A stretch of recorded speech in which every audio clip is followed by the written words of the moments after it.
Good evening and welcome to Stupid O'Clock News. I'm Lewis Lee. The last 3 weeks have been good to Elon Musk and his aerospace company SpaceX, but that's an understatement. 3 weeks ago, NASA announced that SpaceX's Starship beat out competitors Boeing and Blue Origin to be the delivery system for NASA's Return to the Moon Artemis program. Now SpaceX gets $2.9 billion to design and build a lunar lander. Just last week, the Falcon 9 rocket system delivered 2 more launches of 60 satellites each to orbit to continue building the Starlink communications constellation that will bring broadband to the entire surface of the Earth.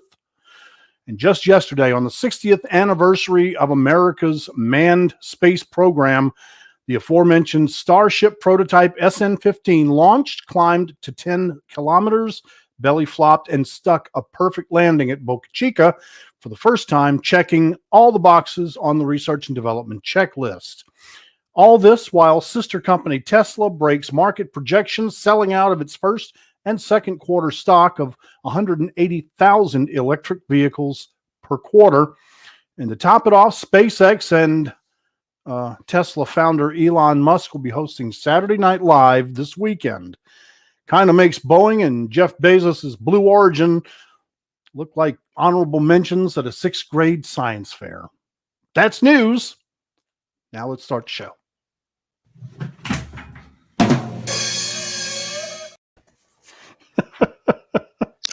Oh, that had to feel good. It's a good month to be Elon Musk. You can't. Well, I got some bad news. What month isn't a good month to be Elon Musk? I got some bad news. What? You muted yourself. Yeah, you muted yourself. Yeah, he's got some bad news that he's been censored. Yeah. Sorry about that. I got some bad news. NASA has suspended the HLS contract upon further review of the GAO because Blue Origin and Dynetics threw a because Jeff Bezos is a whiny little bitch baby. He can't keep up, so he's going to try to invoke the court system. Yeah. No, man, compete on an engineering level, not on a legal level. Yeah. Well, here's the funny part. NASA told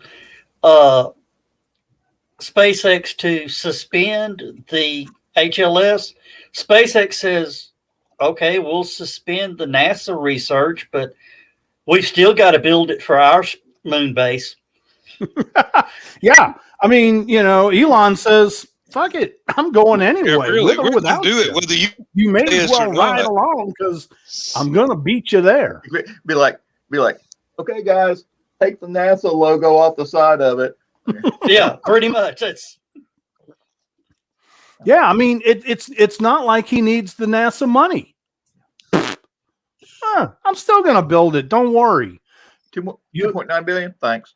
Yeah. Hell, he made that on Dogecoin.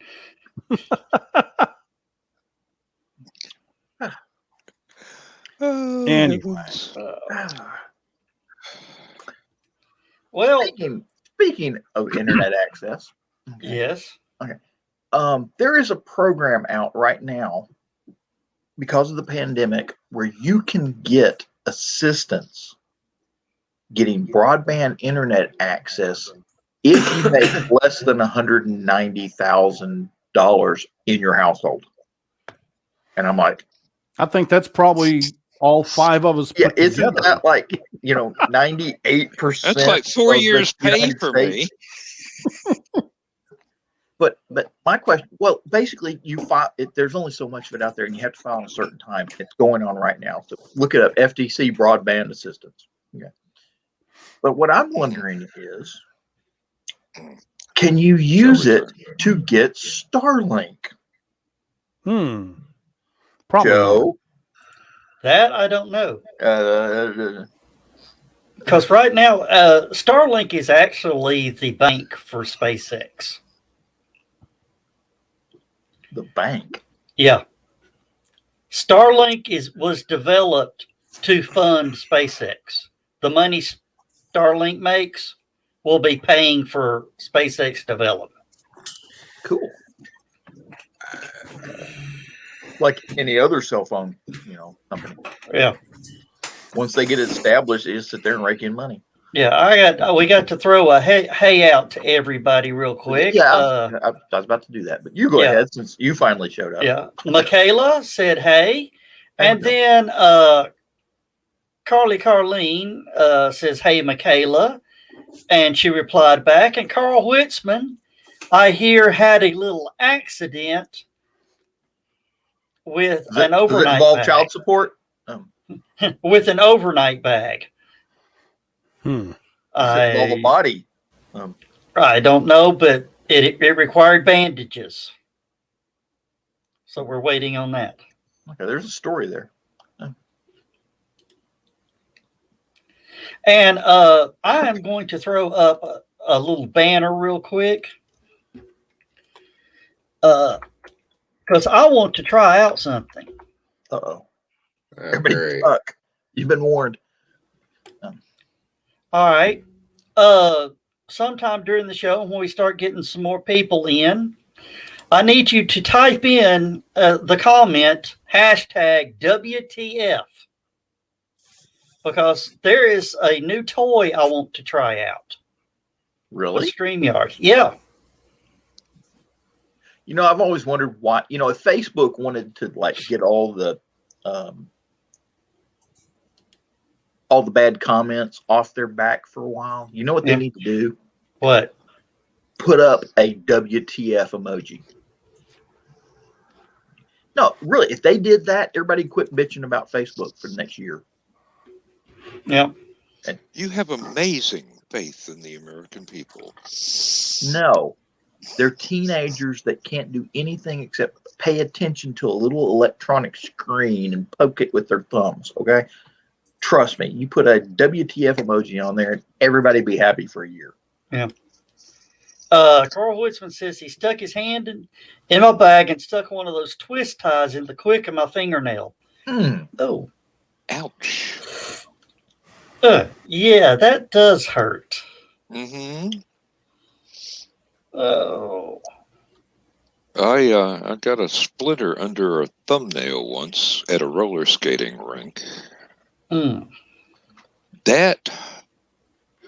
Let's just say removing a wooden splinter from underneath your thumbnail hurts worse than actually having it inserted. Oh, yeah.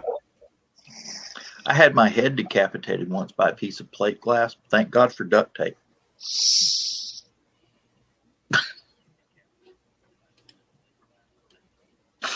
I like the way Lewis was sitting there doing whatever he's doing and looks up and goes, Well, I'm trying to log on to us on Facebook so that I can. Oh, we got to do that. Okay, Joe, does it matter Facebook or YouTube? Just Facebook or YouTube. Okay, I'm going to do one of the Facebooks. Okay. And just comment WTF. Yeah. Or hashtag WTF. Let me see if I can do this. Is it? Oh, put that back. Hey, Joe, put that back up there so I can see what the heck to type. Yeah, that. There you go. Yeah. Okay. Should be the tagline for this show, actually. I think it is the tagline for this show. I think that's going to be the Saturday show from now on. Now, wait a minute. You got me confused there earlier before we came on live. I don't remember turning down having Ops on the show. I said we need to get you set up for Ops. Oh no, I don't want to do that sort of thing. Oh wow. Well, I've certainly changed my mind since then. Okay. Well, we'll work on that. I will warn you. I must have been really drunk that night. I will warn you, if he puts you in for Ops, okay, there's a lot more buttons. If you're cool with a lot more buttons, that's cool. If you're not cool with a lot more buttons, you've been warned. Yeah. I write Excel spreadsheets for fun. Do you remember a scene from the movie Poltergeist where the guy is telling that their daughter has disappeared into the television? Mm-hmm. And the guy's telling them about how he photographed an event where a toy car, like a Hot Wheel car, rolled across the floor, but it was so slow that he had to film it like over 6 hours for it to move like 1 inch because a ghost was pushing the car 1 inch. And the guy was like, yeah, that's cool. Opens the door and all the toys are flying around the room and shit. He's like, yeah, that's cool. I think they learned how to operate it since then. I think that guy was one of Joe's compadres. No. Okay, I changed that up. Okay. Are you trying to get kicked off of Facebook again, Joe? Yeah. Yep. Oh, just so you know, I have declared myself to be an independent facts checker, and I've told Facebook that I no longer need their assistance in those matters. And how'd that go for you? They sent him a Be link to honest, Snopes. I have not seen any more independent fact checkers things on anything I've posted. Well, I've learned if you block the fact checker, they can't see anything. They can't see anything to check Yeah, it. yeah. If you block them, they can't see it. I'm going to Ridgeland High School tomorrow to interview. Didn't you go to high school back in the 60s? Yeah, no, I went to high school in the 70s, smartass. No, I'm going to Ridgeland tomorrow to interview a government teacher. This is a class very similar to civics, but he's teaching government. Okay. And I got into a conversation with him at an event that we both went to a few weeks ago. And I said, well, that must be really interesting in these times, teaching how government is supposed to work versus the cluster or the Charlie Foxtrot that you see on the evening news. And he laughed. He says, it really is. He says, we've got what we call Fact Check Friday. And we go through and we compare what the government's really doing against what the government is allowed to do by law. And so I told him that sounds extremely interesting. Okay. So I'm going to go with my cameras tomorrow, and I'm going to sit in on class, and I'm also going to make a conversation piece out of it for WGOW. Okay. Here's Now, another. why am I interesting thing. suddenly reminded of the economics class scene from the Rodney Dangerfield movie Back to School? No, it was American history. Oh, it was I just history? watched it recently. I just watched it recently because me and my dad were talking about it because we saw an SNL skit with Kinnison, and I said, "God, that reminds me of Back to School." And he was like, "Oh yeah, we should watch that one." It's such a great scene. Yeah, it was I Sam Kinison being the really like history the teacher. reality of Rodney Dangerfield explaining how the economics of building something actually work versus the textbook norm. And everybody in the Well, class no, was he's taking notes really. on what he was saying and not the professor. Yeah. Oh, you might be talking about a different scene. I was talking about the scene where Sam Kinison goes in there and he's like, Well, Mr. Helper. Well, he goes.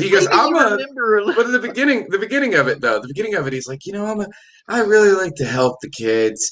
I like to teach. It makes me feel very special, and the American history is extremely important to me, as it should be extremely important to you.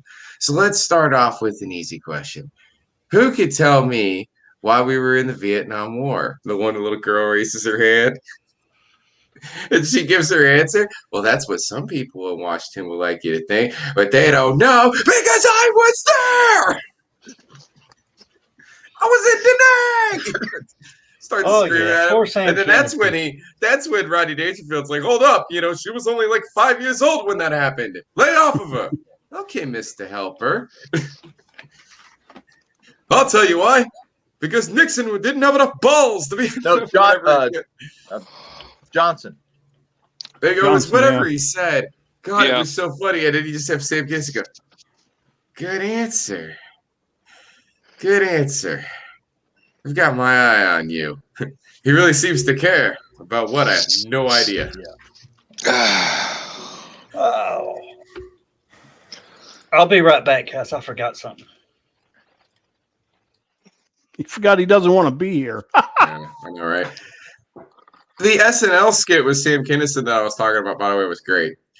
If you haven't seen it, it's the one where the two parrots are brought into the class, and they're brought in. They said a teacher will be in a moment, and they leave, and the parents are just standing there. Sam Kinison walks in, and he's just all like, "I want to tell you about your daughter Sharon.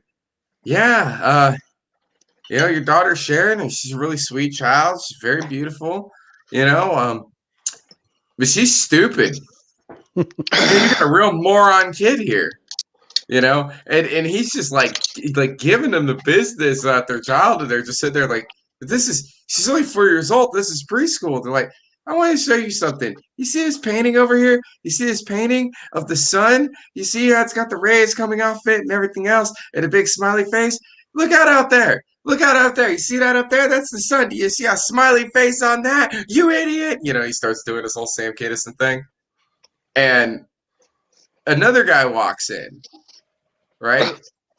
And he's like, who the hell are you? And Sam Kinison jumps out the window. And they were like, who is that guy? They were like, he said he was the teacher. No, I'm your daughter's teacher. I have no idea who that guy is. Go find out who that guy was. So they're all panicked. They're like, oh, thank God. He was saying such horrible things. We thought, we were so confused because it's like, oh, I understand. That's very confusing. All right. Well, let's, I'm glad I called you all in here today because I do need to speak with you about your daughter. Flips a couple pages. I believe that your daughter is stupid. A great punchline, just randomly. He's just like, I think your daughter is stupid. Be back again, damn Pollen. I can Sam empathize. Kinison is one of those people who was just really taken before his time. Definitely. I still remember the first time I saw that music video. We've taken away the Joe you're used to, and we've secretly replaced it with Nick Talker. No me and no fear. Hi guys, how you doing? All right, man. Doing All right. good. No, because obviously let's be fair, we're all adults here, right? But occasionally we do have children, right? Who jump on here and watch the show, so we can't get too filthy. What I will say is that my favorite Sam Kinison bit of all time was the explanation and where the Pet Shop Boys got their name. I don't remember that one, but I don't think we can talk about it before the after show. My favorite Sam Kinison. I can't get into it. All I'm gonna say is that it's one of his classic bits, and it made me laugh because I'm a huge Pet Shop Boys fan. My favorite Sam Kinison was when he was on Married with Children, and he played Al Bundy's guardian angel. And he gets down there and he goes, yeah, I'm looking for Al Bundy. Goes, I'm Al Bundy. He looks up at God and goes, do you know what kind of girls you can pick up with a 78 Pinto? No. What kind of girls can you pick up with a 78 Pinto? Or no, you know what kind of girls you can pick up in heaven with a 78 Pinto? No, what kind of girls can you pick up in heaven with a 78 Pinto? The same kind of girls you can pick up down here with a 78 Pinto. The flammable kind? Oh, has anybody seen that Pinto picture? Has anybody seen that picture of the Pinto on Facebook with the flame job? Oh, the one that was on fire with the the flopper. No, flames went backwards. Yes. If you're gonna do it big. Somebody should sell that to Richard Hammond. I think somebody did. I used to have a Pinto, and I love the hell out of that car. A tornado dropped a fucking tree on it. There is an old Val Kilmer movie called Top Secret. Top Secret! And they did the joke where they're shooting at this armored personnel carrier, and they're just bazooka rockets, machine guns, throwing hand grenades, and they killed everybody in the vehicle, but the vehicle's still rolling. And it's got the Mercedes emblem on the front of it. And it's going, and it slowly stops, comes to a halt. And as it's coming to a halt, you see a Pinto on the side of the screen, and it just barely taps the Pinto's rear bumper, and the whole thing explodes. I had a nightmare about a Pinto one time. I dreamed I was sitting at a red light, and I looked up, and there was a Prius coming behind me.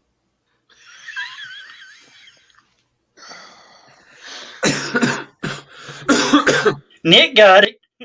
Now, I have to say, I believe that is probably the second best Pinto scene in film.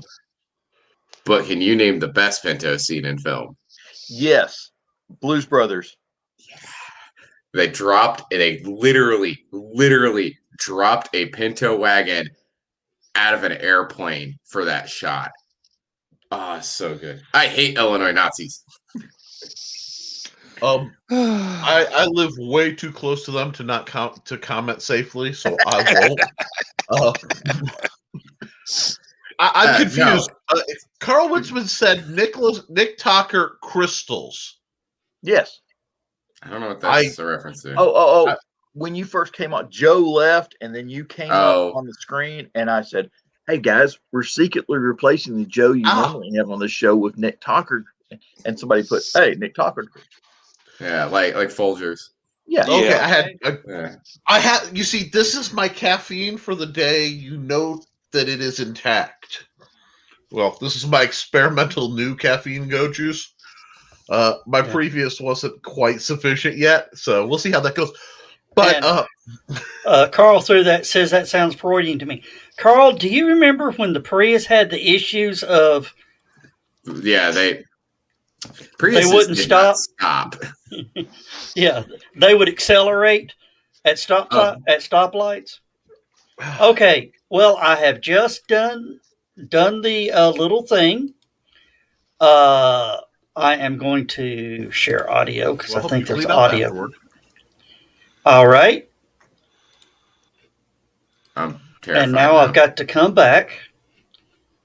Here's what we're going to do. And I'll go ahead and add that to the screen. Here is the hashtag. What this is the new StreamYard giveaway tool. So we're actually going to test it. Oh, wait. What do we win?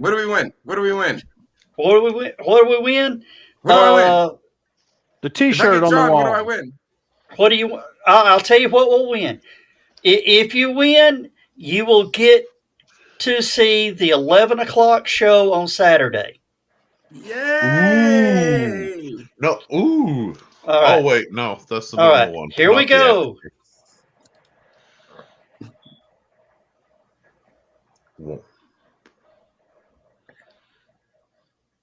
Stupid o'clock win. Come on, stupid.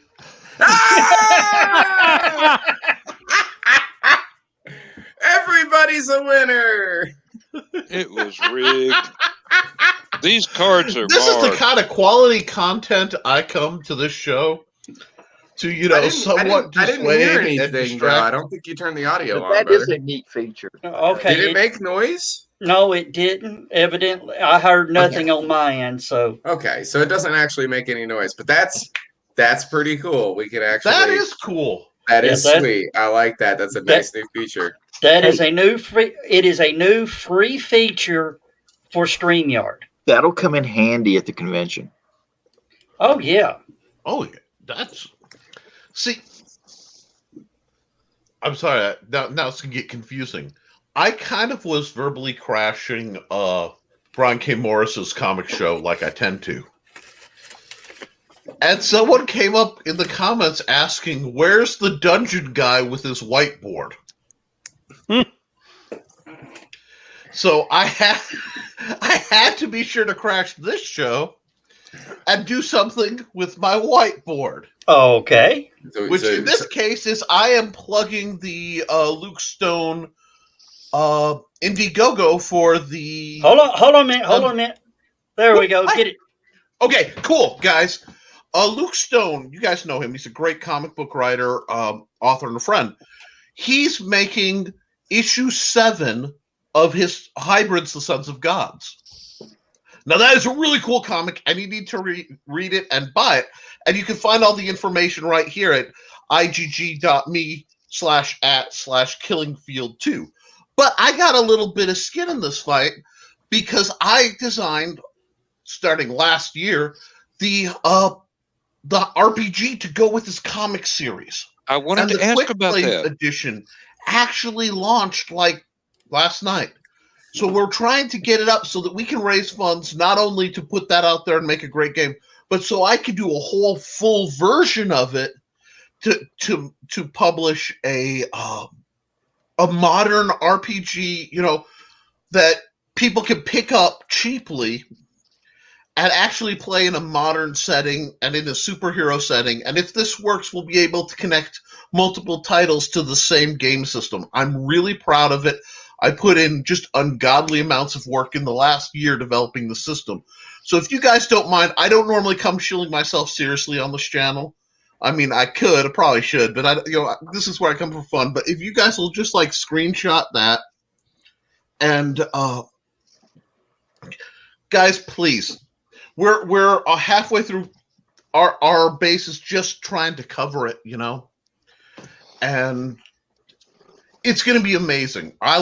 This is a great game. I'm going to be arranging play tests for it and video play tests for people I know. If only I knew groups of people as time goes on that I could try to rope into an online gaming session. I don't know if I know any groups of gamer types who'd be willing to sit on screen in a split screen format to possibly do an online gaming session as time progresses. We'll have to talk. If you know anybody like that, guys. You've never met Fritz, have you? Oh, Fritz would be awesome with that. Fritz would be all over this. Fritz. They killed Fritz. Dirty, rotten, stinking fairy bastards. They killed Fritz. Different Fritz. Okay, because I was thinking Fritz the cat. No. Wow, I just Ralph Bakshi. Okay. No. He has a thing for the name Fritz, in case you haven't noticed. Oh. Wow, I have never gotten this group to be this quiet with a comment. What is a Fritz and what power do they hold over you, gentlemen? This is terrifying. Fritz is probably one of the most awesome dudes you will ever meet. Yep. And or he's one of the most awesome dudes you'll never meet. Depends. It depends, yeah. But he's a gamer. He's a book cover artist. He is. I don't even know what his job is anymore. He's ordained, and oh Lord, how do you describe Fritz? Very carefully. Yeah, because don't want him to get mad. I don't know if you understand how fertile my imagination is and how much this sounds like a mix between a creator and a mafioso. No, he's a smoth. Secret master of fandom.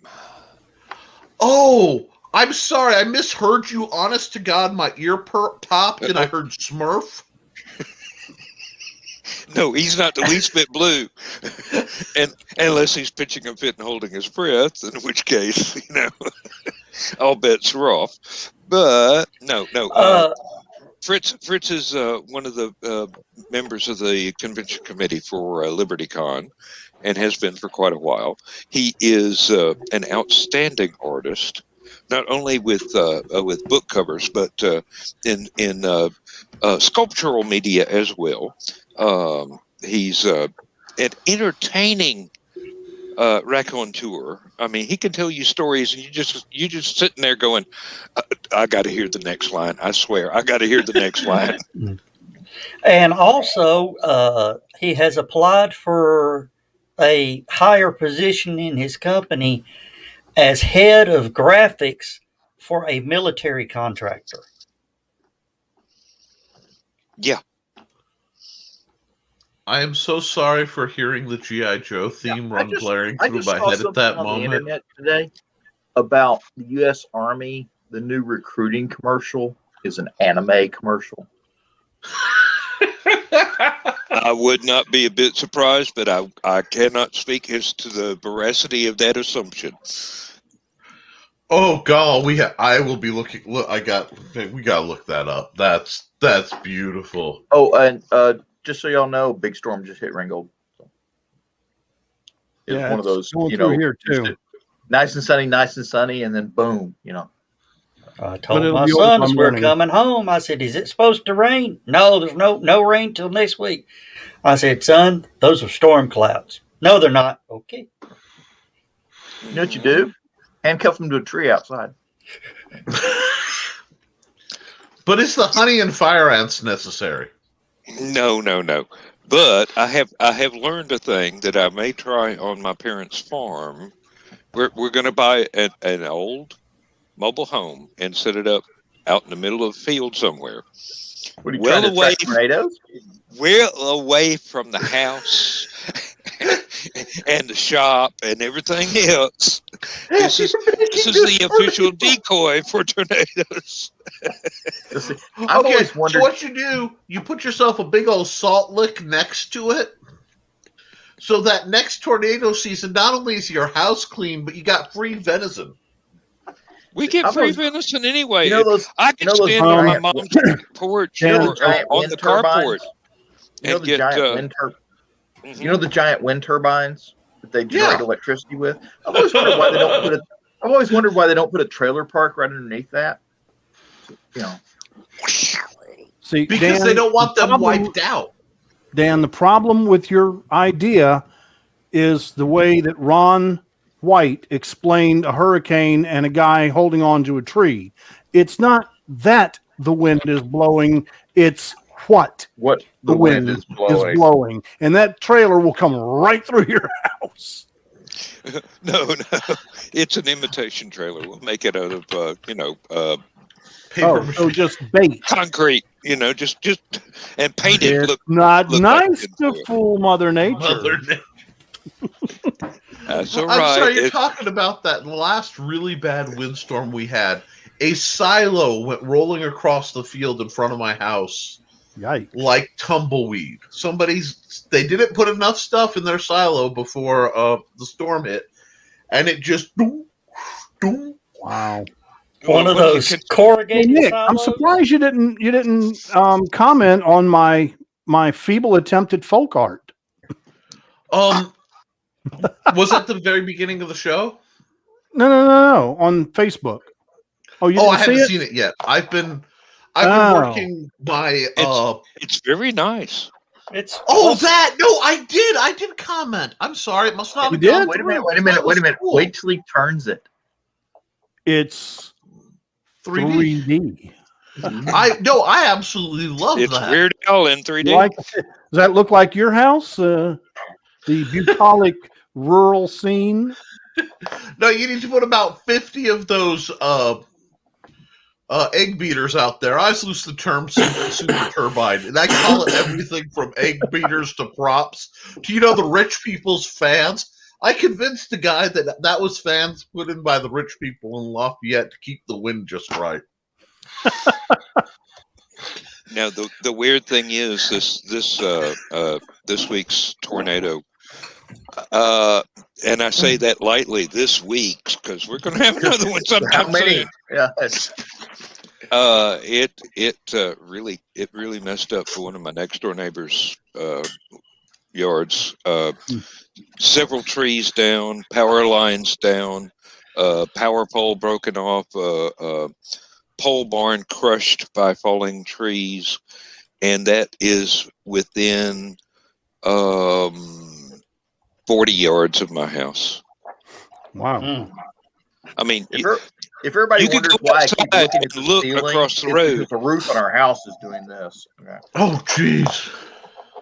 You can go outside and look at the people across the road, and you can see where treetops have been twisted right off. I'm sorry. I didn't know you guys were in such bad shape.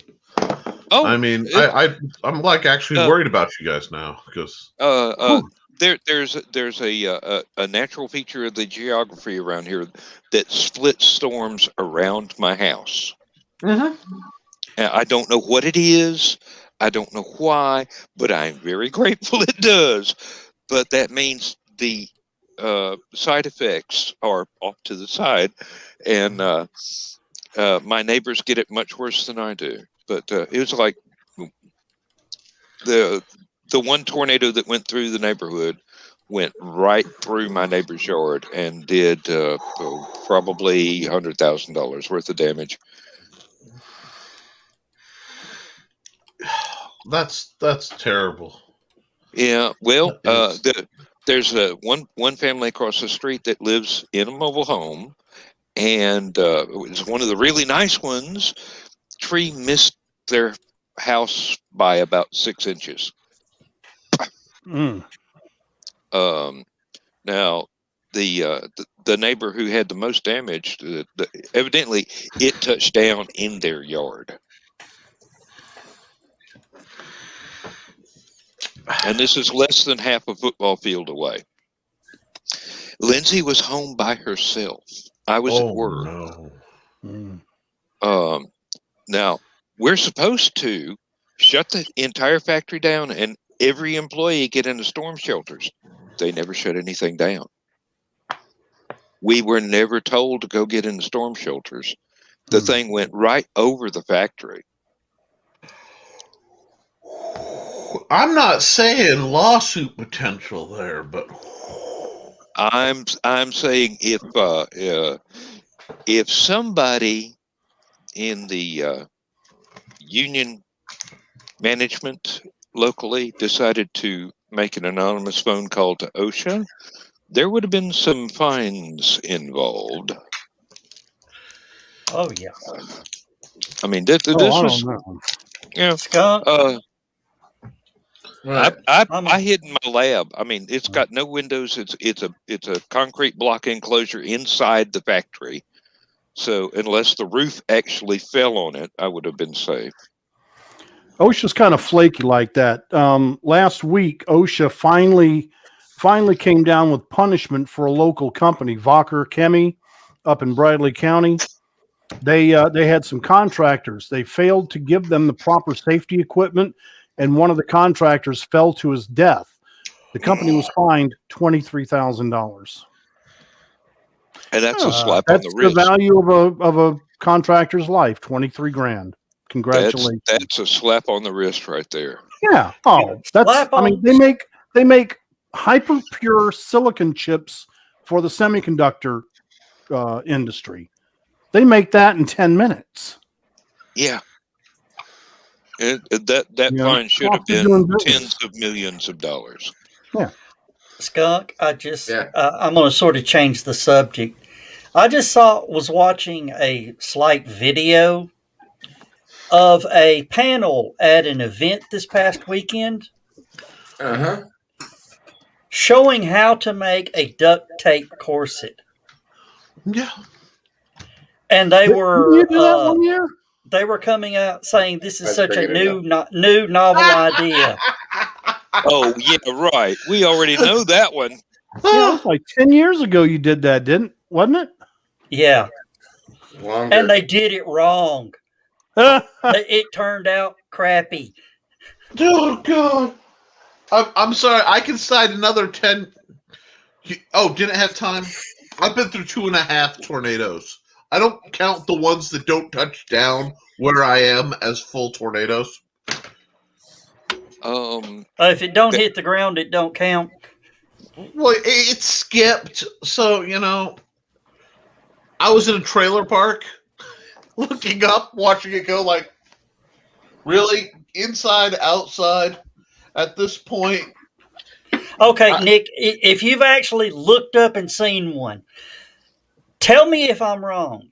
When Yeah. you look up and see it, does it not look like a purple cinnamon bun?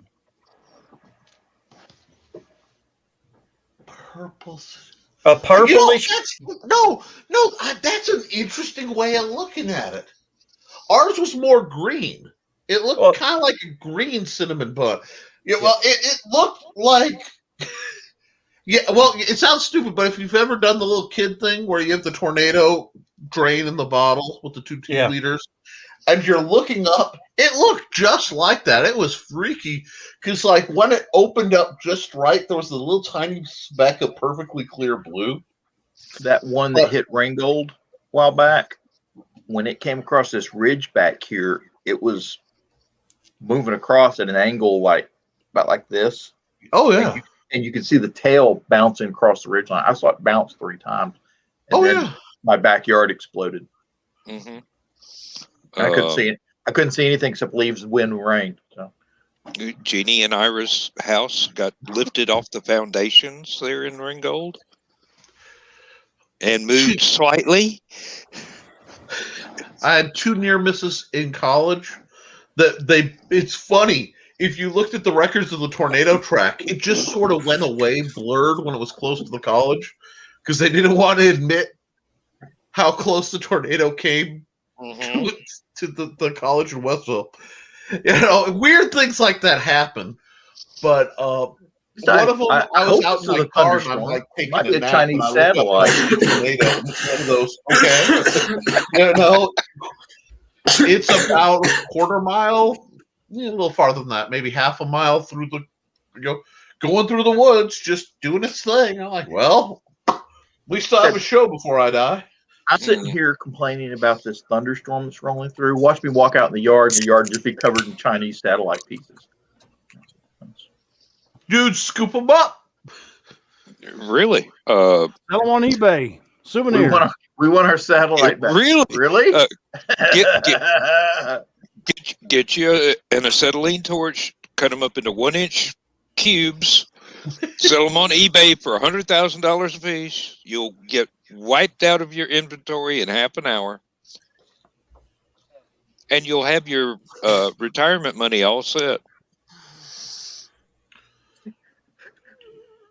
Hey, Joe. Yeah. What's Elon Musk's Twitter address again? At Elon Musk. Hey, I'd like to buy some satellite or Chinese satellite pieces. What's he going to use them for? Confetti? I mean, that's what they are right now. Just like, leave them laying around over at SpaceX Boca Chica facility. Well, I'll tell you, if the Chinese satellite hits in the United States, I guarantee you the U.S. Air Force or the U.S. Space Force will be out there to promptly remove them from your property. Yeah, and we'll be hearing UFO reports for the next 90 years. Well, the guy that in Oregon that got the SpaceX the pressure vessel landed in his backyard. SpaceX sent somebody to pick it up that day. Mm-hmm. He says, "I want to keep it," and they go, "No, it's our property." Really? Yeah. Right of salvage. It landed in a pond. Property. Maritime right of salvage. Hey, Jody McPhee is here. Hey! Often confused for Joe Dog McKeel.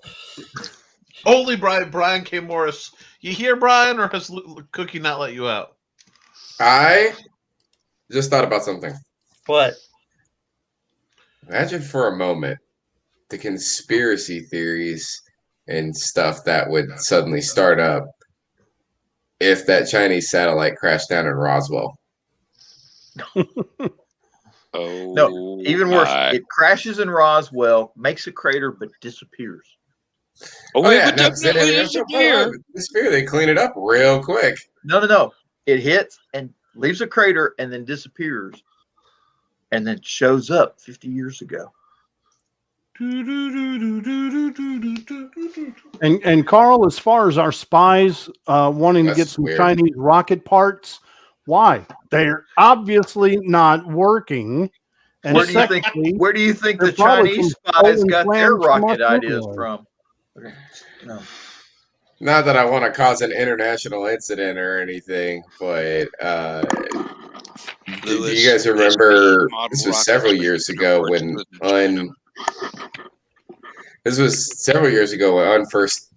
Kim Jong-un first took over North Korea. Remember they did a missile test? Yeah. And it went about 20 feet. Mm-hmm. That's North Korea. They're not. That is way. I know. I'm way underestimating exactly how far it was, but it wasn't. It wasn't very far. Not that far. and it was a total failure. And It was a computer software glitch. Ain't that that's just a kick in the head? that's what they all say, honey. This never happens to me. Failure to launch, huh? But yeah, the same thing happened to the Iranian missile program. Uh-huh. It's plagued by software issues. Exploding the launch platform and taking out most of their, launch program. Yeah, that's pretty. Now, see, this is what it actually is. It's just God. Nick, that's man. Nick, that's You racist. really went there, didn't you? I'm making fun of the Chinese government, hey, not the Chinese people. Hey, there's a difference. Lewis, not only did he go there, he went there blowing a whistle and with a noise clapper shooting fireworks. Damn, And because they speak Chinese and not English. Wait, I don't have. Sure. Okay. Hold up. I don't have access to the board because I'm still on my laptop because I haven't got the parts to fix my computer. So somebody needs to put up the disclaimer. Wow. We need the disclaimer now, Nick. Well, I'm proud. And I only recently found out that those takeout boxes actually unfold to make a plate. Yeah. Who knew? I mean, it only took us Americans 60 years to figure it out. Yeah. What I want to know is the storage technique.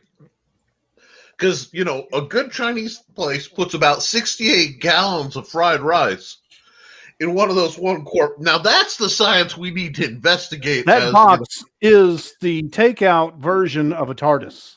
Well, see, that's why I designed it. Think about it. They want the most compact way to store technology. So it makes sense that the Chinese satellites would be made just like the takeout containers, because they could put a whole Starship Enterprise in there, and it wouldn't be bigger than a mailbox. I know how they do that with the rice. They stack it in there real tight, line them up, stack them up.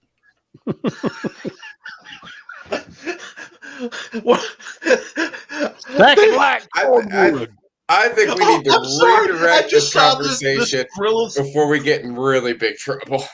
No. I just saw a drill instructor looking at the rice like, fall in! And they all just start like, yep. You call yourself rice, you piece of underhydrated maggots! From the desk of a small press publisher says, did you forget to put Wendy's in the disclaimer? No, we just ran out of room. Nick just made me think about something. Maggots, Michael. You're eating maggots. Nick is good about making Is there people something wrong think with the food things. there, Mike?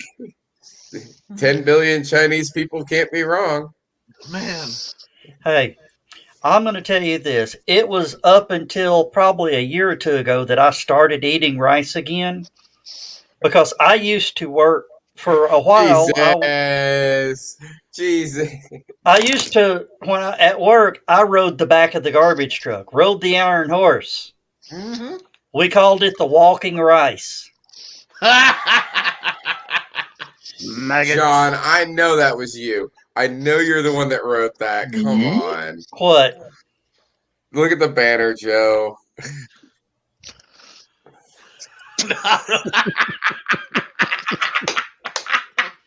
That was John. Sorry, my dad still has some I'm thinking about that, Steve. And white phosphorus burns from communists. So the family's a little like I've got all I what are can they think going right to do? now, Run me with a tank? Only thing that's in my head ban right me for now. another 30 days. Exactly, John. You're gonna get Joe banned because that's the only thing I can think about right now is that scene from Maximum Overdrive when they're in the toilet. He's asking him what Hendershot's got in the basement. Billy, you're gonna get us in an awful lot of trouble. I don't know if you noticed, we're already in trouble. You really? This is making it worse. I explain, like, can't you? I want to see a Trouble sci-fi is my movie middle where the name. satellite looks like one of those, and then it opens up and it's just a bigger dish for broadcasting farther. I think that would be brilliant. I mean, like this I admit this is like Mel Brooks style humor, so it's probably not allowed anymore. But can you just see like a Chinese takeout box floating through space and then just unfolding to reveal like the It would satellite? have to be. It would have to be done in the proper context, Nick. That would Yeah. be something that you would see in like Team America World Police. And it would have I been was going to hilarious. Baseballs to the search for more money, but yeah, I'll take Team America just because I love me some Thunderbirds. Well, no, I mean that's what I'm saying. Like that would be like if they did it in that context, it'd be funny. If they did it in like if it was like a Wayans Brothers movie or something, it would be Well, yeah, it would be done in poor taste. of how inappropriate a joke is by the location of the joke surrounding. Exactly. That is one of the things a lot of people are, and I always get into it with people about this when they're like, "Oh, Mel Brooks movies couldn't exist today." I was like, "What are you talking about? They could totally make those movies today, and they would work just as well." It's all about context. It's so about context. That's why those movies are still funny, and that's why they're still so good because the context is extremely important, you know. Mhm. The trick is comedy works when it's self-defamating. If you're kicking the other guy for a laugh, it's a dick move. If you're kicking yourself for a laugh, it's funny. This is why we like Jack Black most of the time. It's Or like it's also well. I mean, you could also it's not about kicking necessarily. It's just there's a subtle art to it. There's a very thin line between being offensive and kind of making a joke about it. That was the thing in Blazing Saddles, for example. They were always making a joke about racism. That this is why racism is really, really stupid. That you can't get over a step, one single step that's this high. You can't get over that, right? And when you he's not gonna see it, he's looking down. But Self-awareness rears its head. Oh. But anyway, what do I? No, dude, sorry, we're talking, and I look down. And you've got that. I'm serious listening. look. I'm just, kind of glancing up now and then. Well, So- if I But have what am I- suckers who are looking for my whiteboard antics on other shows, I have to, serve the viewers. Sorry, Scott, you were making a valid point, and I derailed you. One and I apologize. one of my favorite scenes in that movie, which I cannot repeat because he uses a certain word, is when he runs into the old lady and he's like, "Morning, ma'am." Right? She replies, and then it cuts to him just sitting there, just flabbergasted about what just happened. And it's the perfect moment with Gene Wilder. It's just like, you got to understand, these are simple folk, morons. And it's just the perfect editorialization of that. Like, yeah, these people are stupid. The common clay of the new salts West. of the earth. Californian. Nick, No, they had guns. if you're kicking an android when he's down, does that make it a PK dick move? Badoom cha. Yes, please. That is exactly the kind of quality content viewers come to that stupid o'clock. Think that. Literary reference too. Author? Well, yes. No. I hate that. I hate that whenever people say that. People get really sensitive about how the jokes play. Nobody complains about Blazing Saddles today. Mel Brooks has never been canceled. That is my proof right there. If you bring a movie like that up, bring up Blazing Saddles to Black Twitter, right? And they're like, "No, classic movie. It's one of the best." I want to know. I want to know. Like, what do people what I want to know when I see something that I was like, could this be considered racially insensitive? And it's something that I happen to like, something that deals with certain race and is hosted or is created by a white person. I go and check with those people. Like, I want to know what the majority thinks. I asked about the movie People Under the Stairs. I was like, Black Twitter, what do you guys think about People Under the Stairs? And I got like a million responses of people going like, that is the best movie that ever came out of the 90s. It's one of the best horror films of all time. It's amazing. Like, people were... That movie basically just says, yeah, black people live in poor neighborhoods and they're awful. And it's like, really? But people love that movie because... the message there is like you can overcome Reaganomics adversity and all this other stuff, and it was a movie where you had a black hero. It was stuff like that. People today is like, oh, they couldn't make that movie today. It'd be too insensitive. People go, BS, man. It's all about the context. It's why Quentin Tarantino gets his ass chewed out because he never does it in the right context. Got a question for you, Skunk. What up? Johnny Dangerously. I love that movie. Yeah. Which technically asshole. is racist. That is a racist movie. Okay, that's just. But I'm wondering, you heard about the cancel culture thing about Snow White. No. You heard this crap. Snow White is poisoned, is laying there asleep. The prince comes by and kisses her. She didn't consent to the kiss. Ah. Well, she was dead at the time. It is And they're interesting saying- that and they're saying question it's of just the wrong message. necrophilia versus No, consent is zero. it's necrophilia. It's not assault. Disney is going to pull that scene from their amusement parks. Central theme to the movie. Mm-hmm. Someday my prince will come. She didn't talk about consent double to meanings. Love's kiss. So, Oh my goodness! I mean, yeah. Hey, Disney, why don't you get on board with Coca-Cola?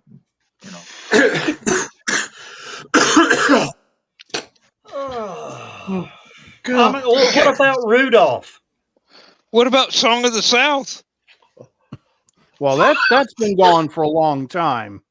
Max. Yes, I know. You might as well ask about Briar Rabbit while you're at that. I mean, But Brer I Rabbit thought I just did. makes an excellent syrup, pancake syrup. Brer Rabbit. mm-hmm. Well, Bear. Well, what I was talking about. Oh shit! What was I talking about? I don't know. With me and Nick and Skunk in the Happens room, how when can you you get get a older, word in Joe. edgewise? Joe couldn't hold a thought in a Yeti.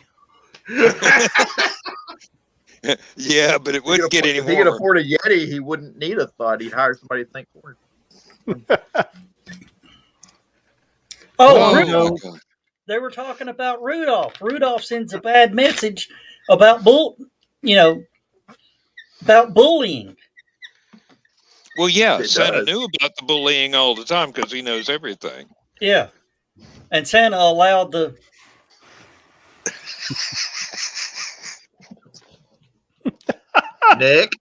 Nick, you need to call it a dry erase board. When you call it a whiteboard, that's racist.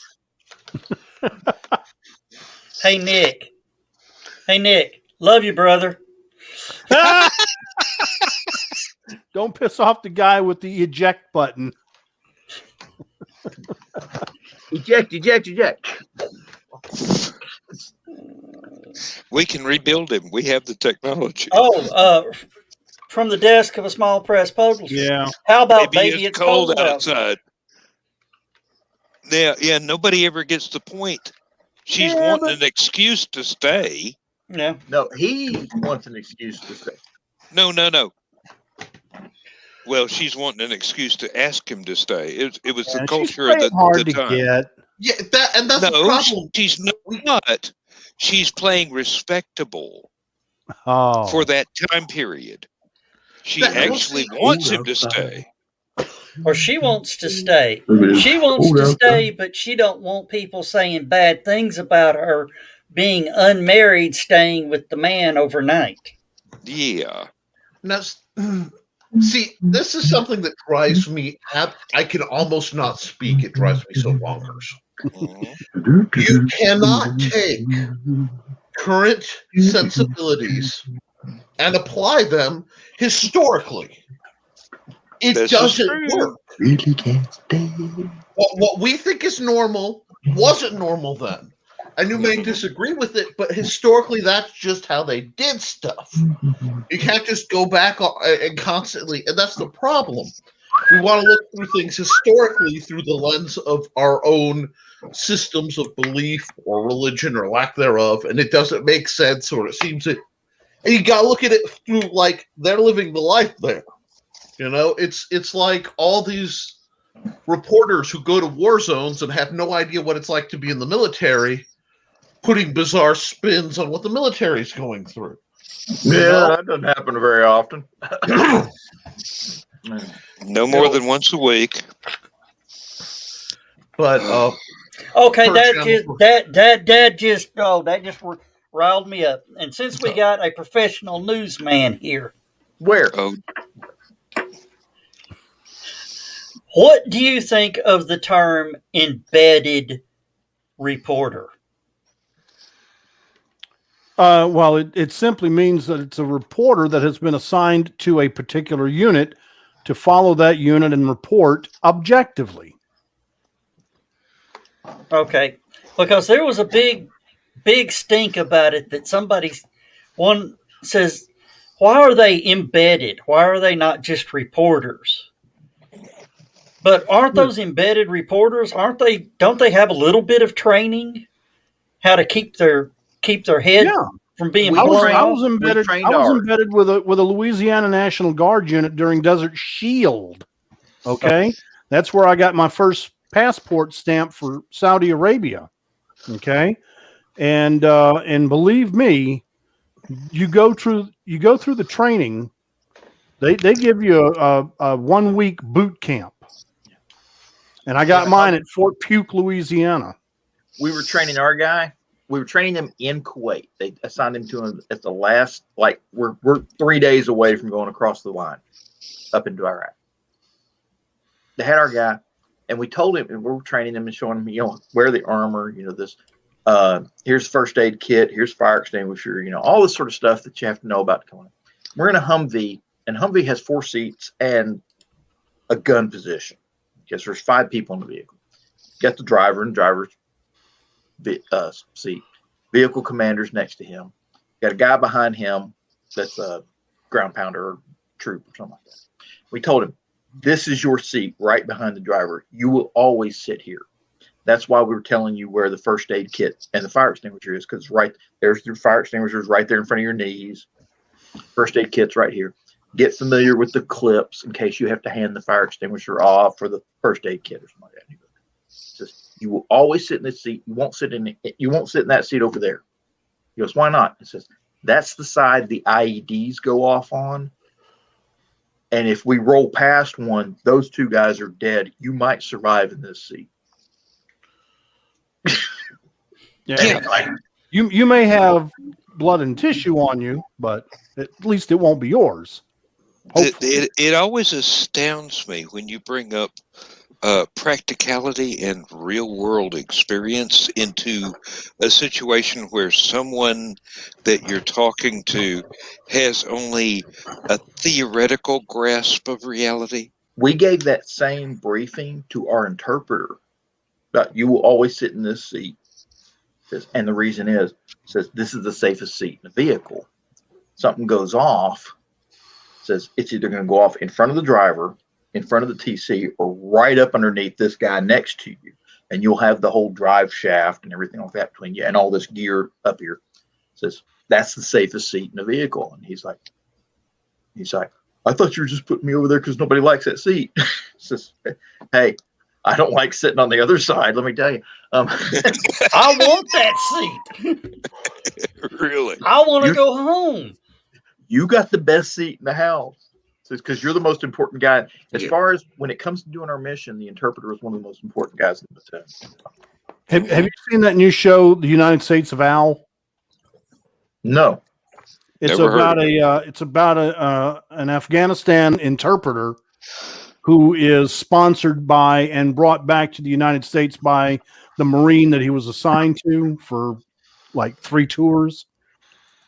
It's a good. I mean, it's a sitcom, but it's good, and it kind of We had a few interpreters that were trying to get into the United States, and we tried to Well, help them. hell yeah, because they're wanted over there because Taliban want to kill them for cooperating. Yeah, and then and we telling had the truth. we had one interpreter. We offered to help him, but he's a school teacher in Iraq.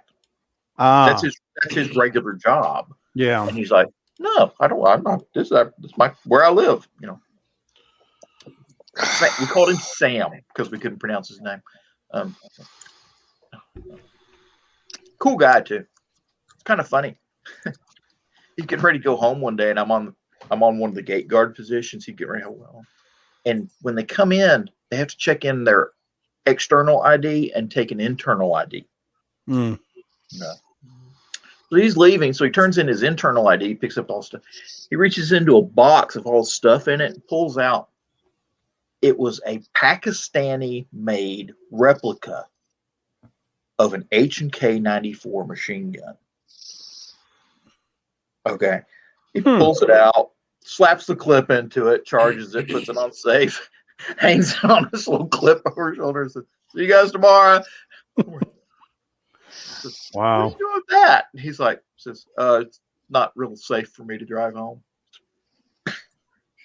Hey, have a nice night. Farm requires this insurance. Drive home. The man most of could our- bounce home most on of our his interpreters- testicles. Most of our interpreters had weapons. They were not allowed to carry them with us. Okay, that's just a rule. But we trained Sam on how to use every weapon we had in the platoon. Early if somebody- on, if you remember, there were a lot of friendly fire incidents from our collaborators. Mm. Exactly. Oh. But we showed Sam we liked. You know, you could tell Sam was just. There were a couple of the interpreters that were shady, and you didn't want them. Sam was one of the good ones, and you know, he's one of those guys that would tell you about Iraq. That's kind of cool. You know, the ones that didn't really didn't tell you anything. You know, they just did their job. Those were the ones you were kind of like, I don't know about this guy. Mhm. And we had a couple of interpreters that we would bring in 2 interpreters.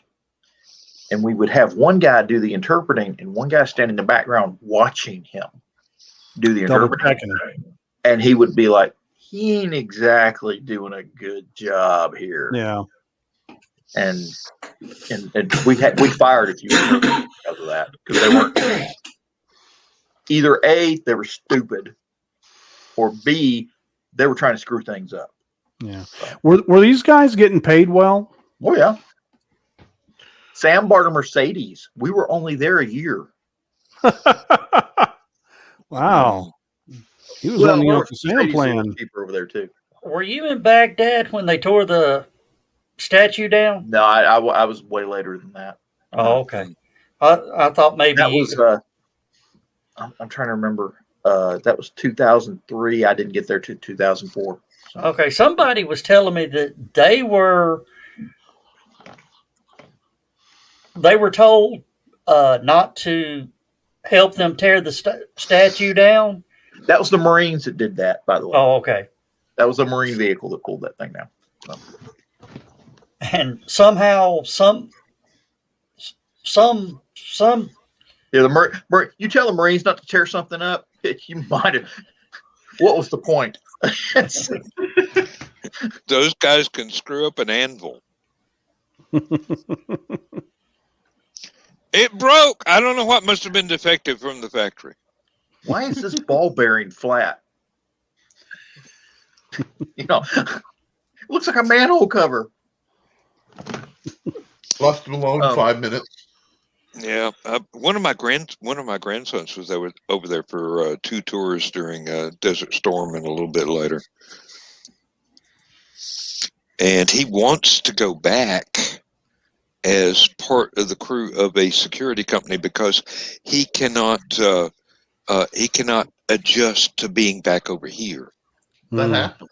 You know, I had a friend that I knew in Iraq that he didn't start the company, but he was one of the guys that started the company doing security on ships Mhm. going past Somalia.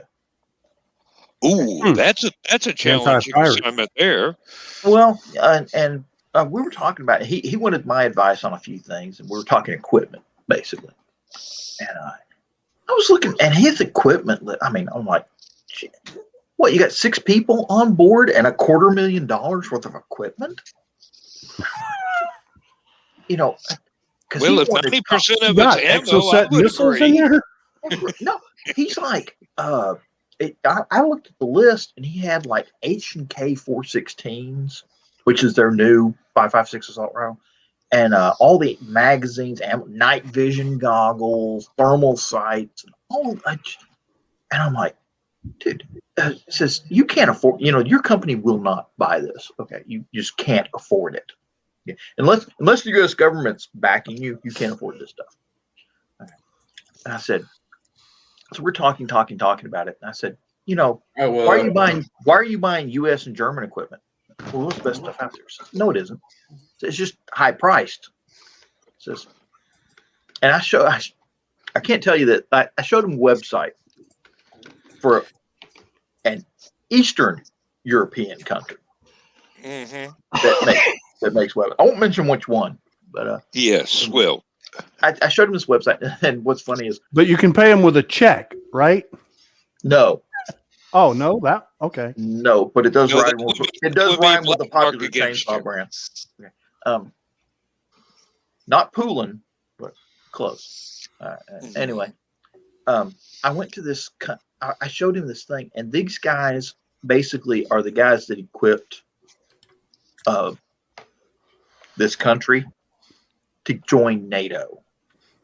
Hmm. Okay.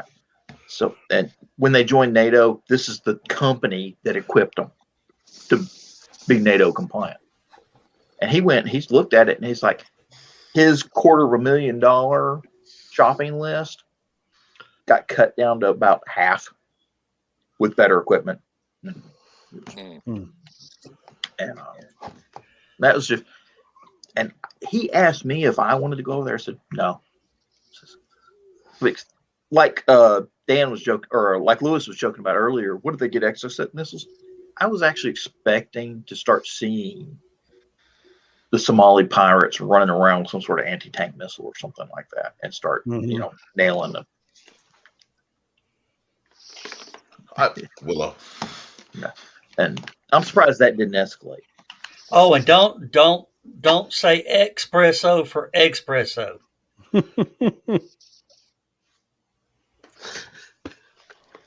That was out of left field, Joe. No, Yeah, that was Willow's non-sequitur. head just exploded. It's espresso. It's not espresso. I said espresso. Espresso. Yeah. With egg in it. Yeah. Espresso. Espresso. Ooh, coffee with a raw egg. It's I probably prefer the- mine scrambled, thank you. But coffee, yes. You know, Nick, you didn't do any of those right. Not a one was right. I think Willow's got a career as an editor somewhere. Hey, to quote the last line of Hudson Hawk, drink your coffee.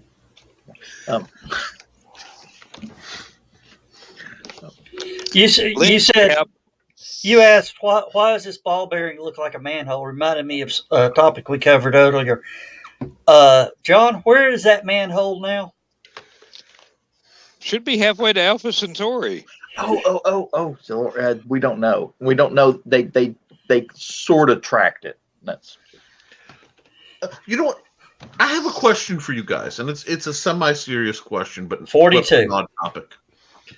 They're having a problem with the orbital junk, right? To the point like the Swedish or somebody are making essentially an orbital garbage can.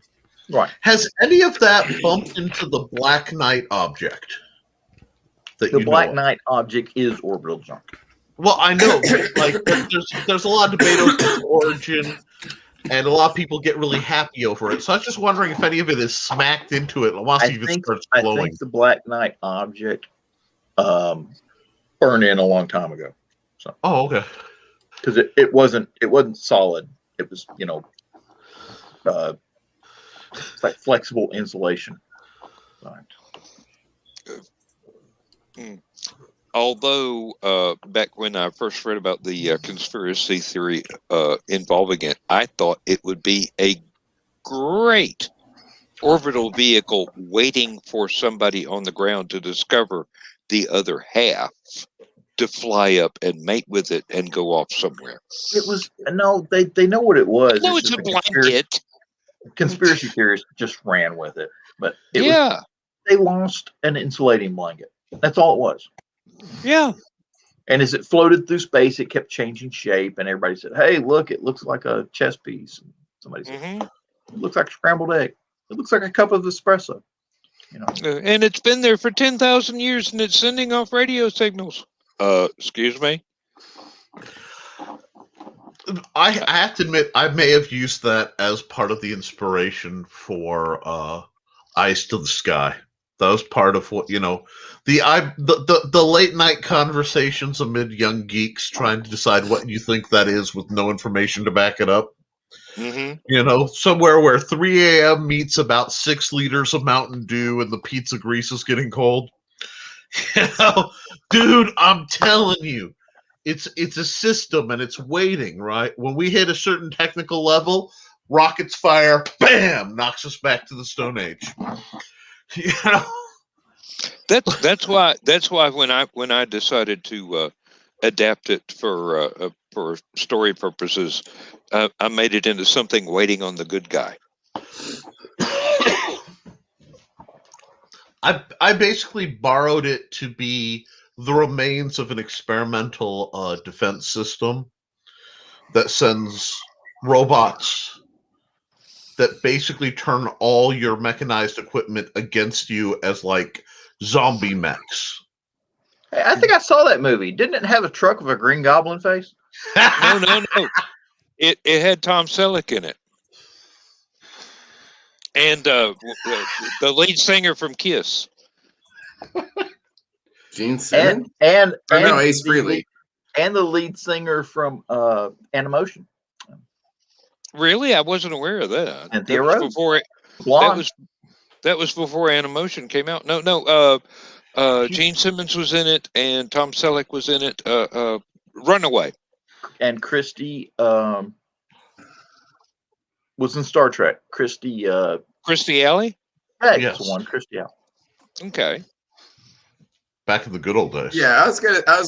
Okay, so Gene Simmons is not the lead singer of Kiss, but No. yeah, Oh, sure. well, he Simon. plays bass, Paul- but Yeah, Paul Stanley is. he's the thought it was Ace main Frehley. businessman. No, Ace All was I the know lead is it's guitarist.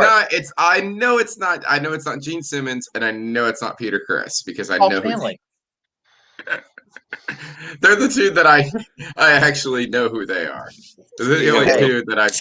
I had Gene I Simmons had was all- the bad guy. So I wore out all of the individual albums from Kiss. So, Right on. you have my sympathy.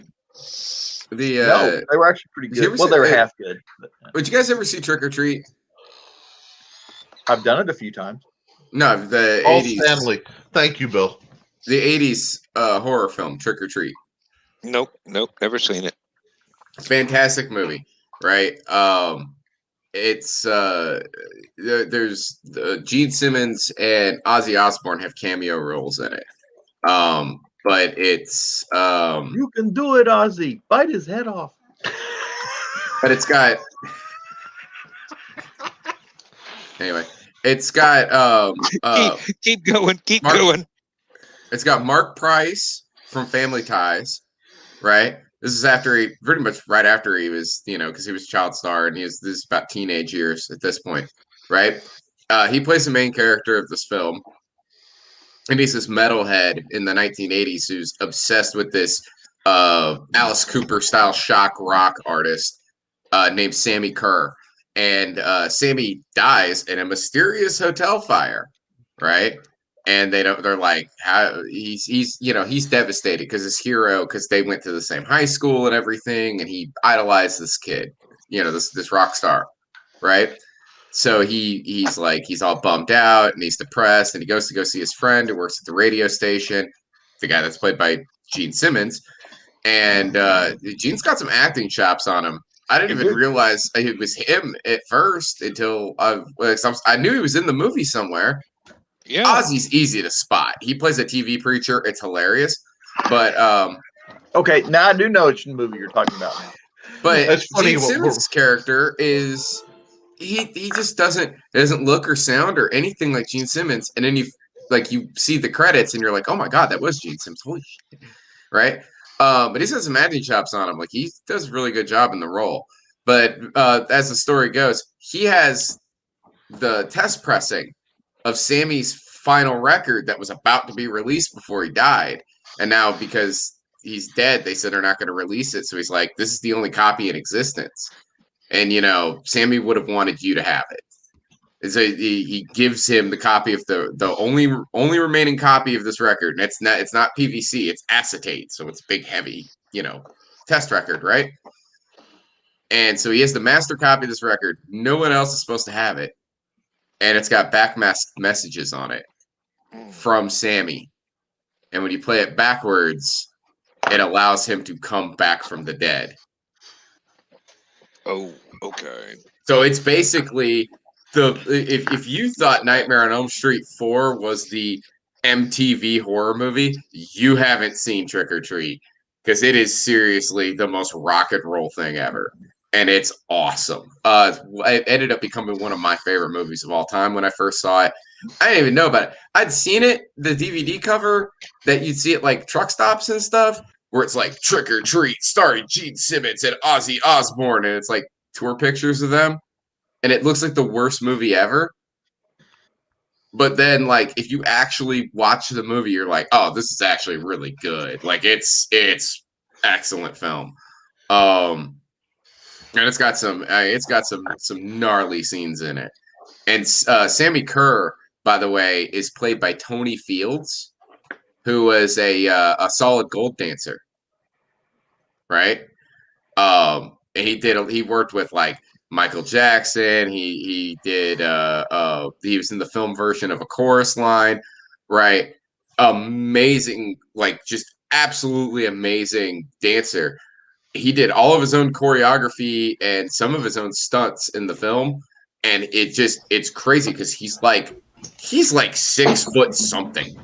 Like, he's gigantic. Just this tall, like, imposing man. Is very when you see him in the movie, it's like he's a presence, right? And he's very good in the film too. Just very expressive, because he doesn't talk a whole lot in the film, because he's the killer and stuff. So he has a very expressive face, and a lot of the stuff that he does in the movie is very expressive. What the hell is that noise? I just dropped something. And you've messed up your microphone. Okay. But I was the thing about Tony Fields, like, he passed away in 1995, right? It's so sad because that movie was awesome, right? And yeah, it came out in the 80s and everything. But it was just that good of a film that I was like, dude, we should have gotten a proper sequel to Trick or Treat. Like, it was a good film. Came out the year I was born. Awesome movie. If you guys haven't seen that movie, I highly recommend checking it out. Oh, okay. Right, Well, that actually, feedback noise is getting a little annoying. I want to point out, by the way. do what? That feedback noise is getting really annoying. What feedback? I'm not hearing any feedback. Sounds more like a 60 cycle hum. Yeah, Like somebody's audio cable is close to an electric cable. It happened when you dropped something, Joe. I'm assuming it's on your end. That is real close to the range where I mechanically can't hear it. Did that stop it? No. I have no clue what it is. Hang There on. it is. That sounds like my guitar player's amplifier when we weren't playing. Mm-hmm. Did it go away? Yes. Okay. Now it's back. I'm muted. Let me mute again. It's It's Joe. gone. I said it was Joe. Nobody believed me when I said it was Joe. All Well, right, see, fine, guess I it's could full of crap. I could tell there's a sound, but I can't recognize it because it's in my. I don't know what's happened. It happened. What did you drop, Joe? You dropped something. My camera, Okay, what did you drop it on? the floor. Okay, what was near it? Because as soon as you dropped it, that's when the noise started. I don't hear it anymore. Now I hear it. It's Because that was a really loud noise when you dropped it. You sure you didn't bang the microphone or something? Okay, No. A flat, maybe Yeah, just dropped a cheap ass camera. it's not high enough to be a B. okay, then it's not me. We said it wasn't you like 3 times, Nick. Well, I'm gonna triple check because technology hates me with an unabided passion. And it is gone. Well, that's because Joe left. Yep. Sure, that means I can turn my ceiling fan back on. But Hey, did that make it help it go away? While you were gone, yeah, you came back. I can hear it again. You can barely hear it now, though. Yeah. Okay. It's So there, really, though. really quiet now compared to what it was just a couple of seconds ago. so I have a question. Aside from this being the wrong color, it was Star Wars Day. What's you guys' favorite thing about Star Wars? And I've kept that out so that the noise doesn't get Joe banned.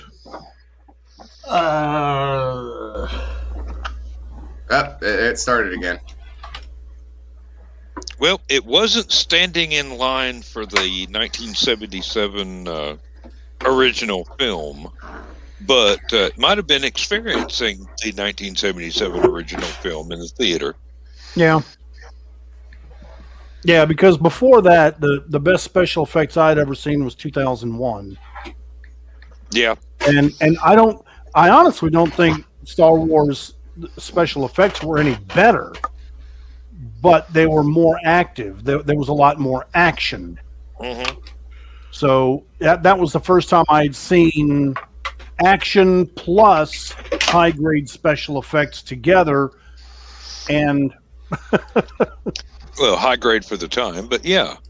well, And yeah. the Miniatures are always better than computerized camera, CGI. so that they could do the multiple shots of different models and paste them in. Even though after a while, when the prints got a little bit of age to them, and you saw it again, you could actually see the outline of the mat where things had been spliced in. But you couldn't really tell at the time with a brand new print. Oh wow! I remember when I first saw the first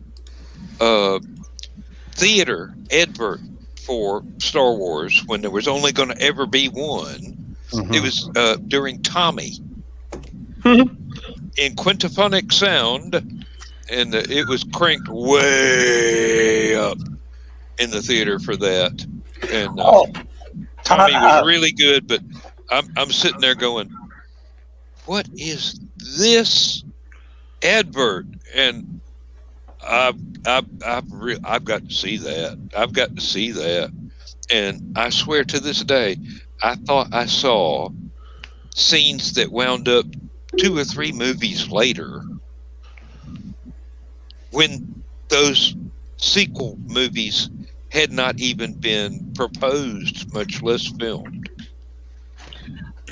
Well, I think he overshot, and he had a lot of stuff in the can that didn't make the final edit, and that was one of the deciding factors that helped them greenlight Empire Strikes Back.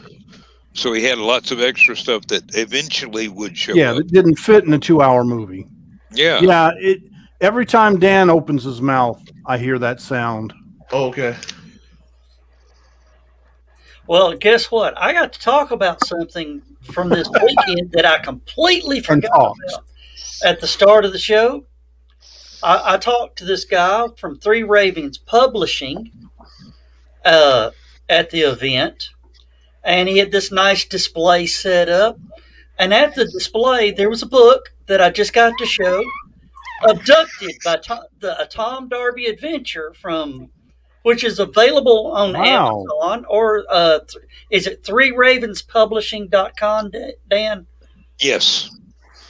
So, of course, they've got other titles like Android Girl and JTF 13, which is another good book you may want to check out. It just came out too. A new release, so that's something you need to check out. But that's just something I wanted to talk about because the guy did me a solid, so I'm throwing him a solid back at Three Ravens Publishing, who is the supplier of Abducted, a Tom Darby adventure, which can be purchased also on Amazon. Joe? When you look for Dan L. Hollifield, HOLLIFIELD. Yes, John. Who wrote that book, the Tom Darby Adventure? Dan Hollifield. Just checking. And there is a prequel in the works if I could ever get over this damn depression and get back to work on it. And see, Dan, I surprised you again, didn't I? Yes, you did. I never expect that. I never expect that. And especially when I throw it up with some of the other books from Three Ravens Publishing. Joe, you know what you haven't done in a while? You mean what has Skunk not done in a while? Well, why are we going to stick Skunk with it? Okay, the boy does enough work for you without getting paid. So. Well, I mean, if you want to pop it up there, I don't think I can do it in 30 seconds or whatever like I used to. Well, but just do it. Just take your time because I need to. Let Nick do it. Yeah. No. What? I bet Nick can beat Skunk's record. Probably not. There we go. Go for Skunk. So, Stupid O'Clock and Armchair Rocket Science are proud members of the Rising Tide Broadcast Network. Rising Tide raises all ships. This is our program schedule, and all times are Eastern. Sunday, Comics, Chaos, and Sass at 10 p.m. on Facebook. Monday, we have Nevermind the Furthermore at 10 a.m. on Facebook and YouTube. Tuesday, Clever Title Pending at 8 p.m. Facebook and YouTube. The TED Talks at 10 a.m. on YouTube. Wednesday, Nevermind the Furthermore at 10 a.m. on Facebook and YouTube. Thursday, we have TED Talks, 10 a.m. on YouTube. Comic Book Spectrum at 7 p.m. on Facebook. Creative as Hell at 8 p.m. on Facebook and YouTube. And Stupid O'Clock at 9 p.m. on Facebook and YouTube. Friday is Nevermind the Furthermore, 10 a.m. Facebook and YouTube. Drinking with the Davies, 6 p.m. on YouTube. Michaela Jade's Tidbits and Scribbles, 7 p.m. on YouTube. And the Historical Fencing Guild at 8 p.m. on YouTube. Saturday, with the Stupid O'Clock at 11 p.m. on Facebook and YouTube. And our wild card show, Armchair Rocket Science, will air whenever it launches, are scheduled by NASA, SpaceX, or Blue Origin on Facebook and YouTube. Please visit www.facebook.com/Rising Tide Broadcast Network for more information. Nice. Oh, yeah. Yep. Now, there's one thing I do like to mention anytime somebody brings up the book. The audiobook is even better than what I wrote, even though it's the same content, because the narrator, the reader for the audiobook nails the character so well. I highly recommend, if you're into audiobooks and you don't mind throwing 50 cents my way, go ahead and get a copy of that. And the narrator gets paid better than I do because he did a whole lot more work trying to figure out how to say all the alien names. Yeah, it was like the joke during the Yahtzee Crowshaw's book, Will Destroy the Galaxy for Cash. the advertisement for the audiobook, he pointed out, he was all like, it's the same exact story, only now you get to know how all the names are pronounced. That is always a plus.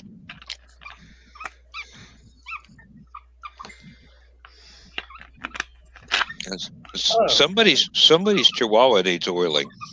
Oh wait, that's Nick writing on the on his dry erase, dry totally erase not board, yes. racist board. Will, what does that say about the ones that we had in school back in the 60s? Ah, you mean the blackboard? Well, some of them were fuchsia, but I had a green board. some of them were fuchsia colored, actually. I never saw one that color. I did go to school in Tennessee for several years, so slackers. I've seen black, I've seen green, I've seen fuchsia, I've also seen blue. Blue is one I've never run Blue across. board sounds painful. John, what was that crazy look you gave just a minute ago? I don't know which one. Oh, but the dry erase board? No, I heard somebody pop in for a second, and you looked down and had this confused look on your face. Oh, you had your little thing down there. So I am so not touching that line. This is You're not not supposed to damn touch it. show yet. That little thing either. Hey, Dan, please don't touch my little thing. This is not the green room. Look who's here. Hey, hey, there's my hillbilly. speaking of authors that need to be plugged, Yay! That just sounded wrong. Wait. Okay, What have you got against William? that sounded really wrong. Yeah. Hey, and you know what? Okay, a gin and tonic is a very good drink. yes, it is. Yes, Okay, it is. Quick question though, just personal preference, but I'm going to ask, what type of tonic water? Whatever the wife picks up at the store. There you go. Probably Schweppes. It don't That's- have to that's be. good. Interesting thing about Schweppes, it I have contains no idea. quinine. It contains quinine, as it should. Good tonic water does, but quinine, Schweppes tonic water glows in black light. Yeah, it's UV reactive. So if you go to a bar and order a gin and tonic with Schweppes tonic water, it glows when they bring it to the table. Whatever If she they've got gets black does lights. glow.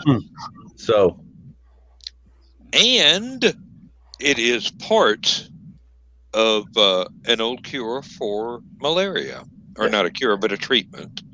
Quinine, yeah.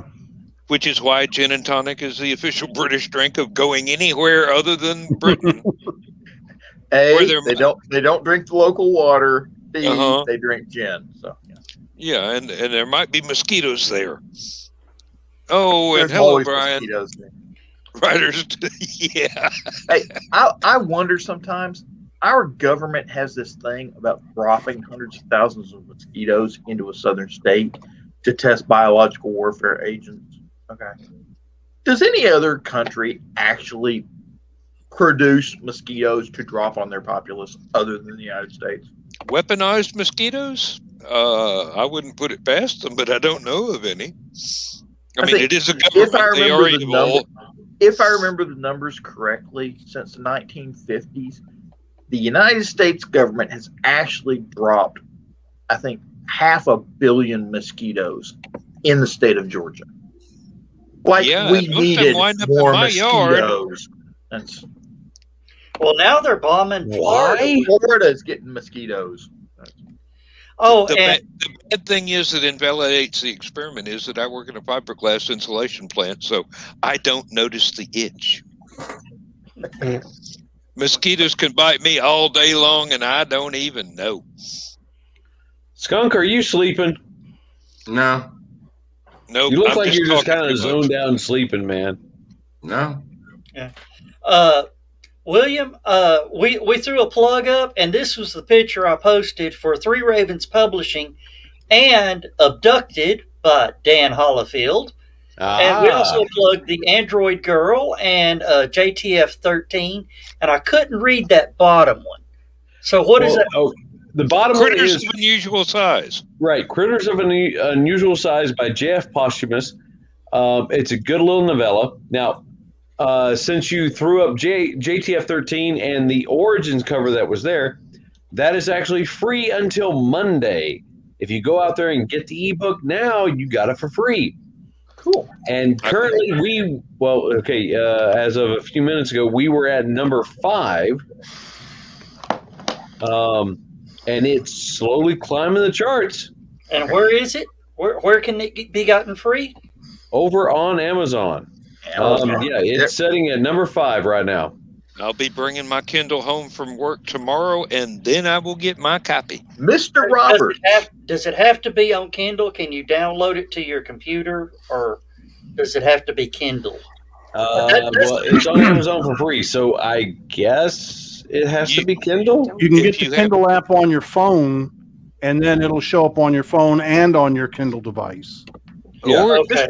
there Robert. is, if you have a Windows computer, you can get a free Kindle reader for your Windows computer. Yes, John, Mr. Roberts was a great movie, but Yes, it what? was. Won't let me. Okay, Mr. Roberts, I noticed that you have won some sort of award that was posted on your Facebook page. Would you like to tell us about that? Oh, what? It wasn't necessarily an award. I was like honorable mention for Writers of the Future. Yes. That is wonderful.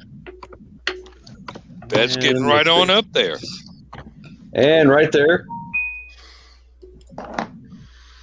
JTF 13 Origins Anthology, the thing that kicked off JTF 13. I guess it's showing, isn't it? It hasn't made it through here yet. Not yet, no. Okay, well, I'm sharing it. So that's on your end, Joe Dog. Did you share it to YouTube or Facebook? I just shared it to the stream. I don't see it. Probably Facebook. Wait. I see it. I got it, Joe. Hang on. All right, you get it. There you go. All right, so right there, we're setting at number It was 5. the bottom line. Yeah. Set to number 5 right now on anthologies and short stories. Hey, if that thing hits number 1, I am not going to complain one little bit. Cool.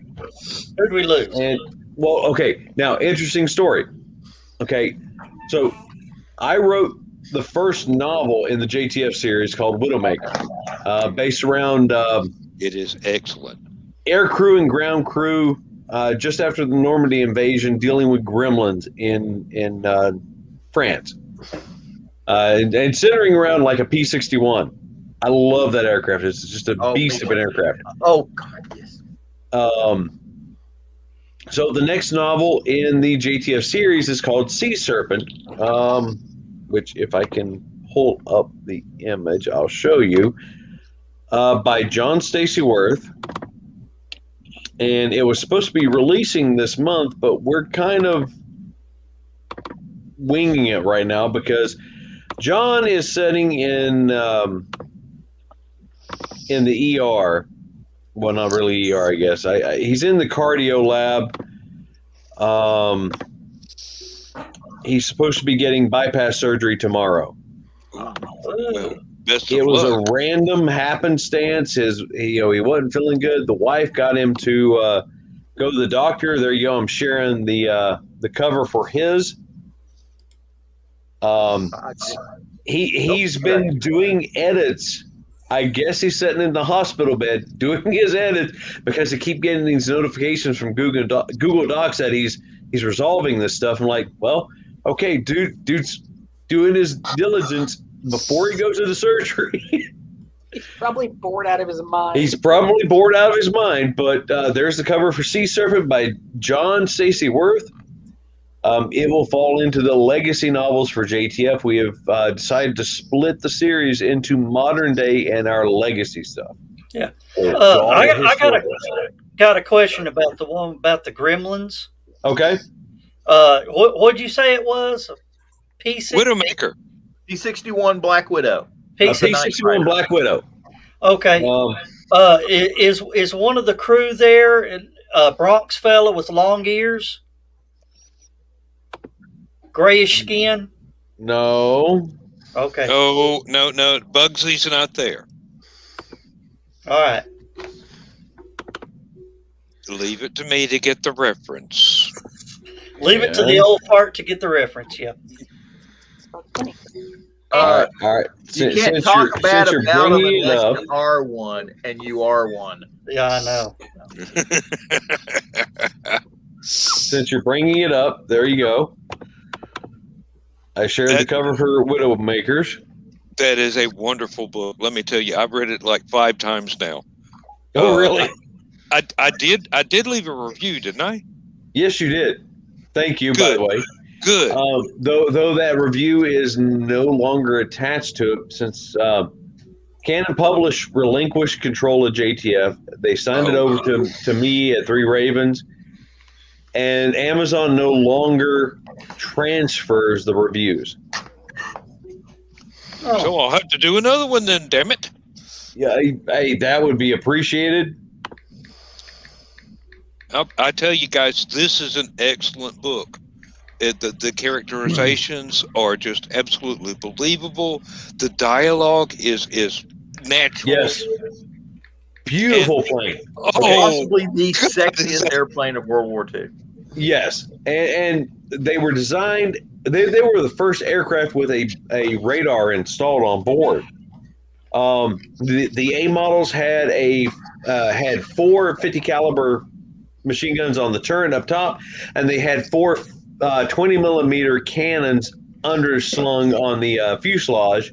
The B model ended up getting rid of the turret because of buffeting. They had a lot of issues with it. It was the same turret system as used in the B-25s. Mm-hmm. I love research. You learn a lot of shit. And okay, the P-61 was one of the very first aircraft to have it's a spoiler type aileron. So instead of a standard drive surface that pivots, it's a curled piece of metal that actually hooks its way out of the fuselage. Which you see in most modern jet airliners. Yeah, it works like this, and it's got these holes in there to allow airflow, but because it just rolls There's out. no room behind me, Coney. Puppy loves his mama, and he's trying to climb in behind her to snuggle. There's no room, Conan. But it was one of the very first rolling aileron aircraft. Good. Oh, cool. It's a beautiful piece of machinery. I noticed a clear glass appendage on the rear of the fuselage. That is But your there's radar. a horizontal stabilizer in the way. That wasn't a gun turret, was it? No. That's your radar and radio guy. Okay. Okay, so it's a Here's a 3-man window. crew originally. You had the pilot, you had the gunner who sat just behind the pilot and operated the turret, but you also had the radio and radar guy in the very back who could take over the turret control on that aft end.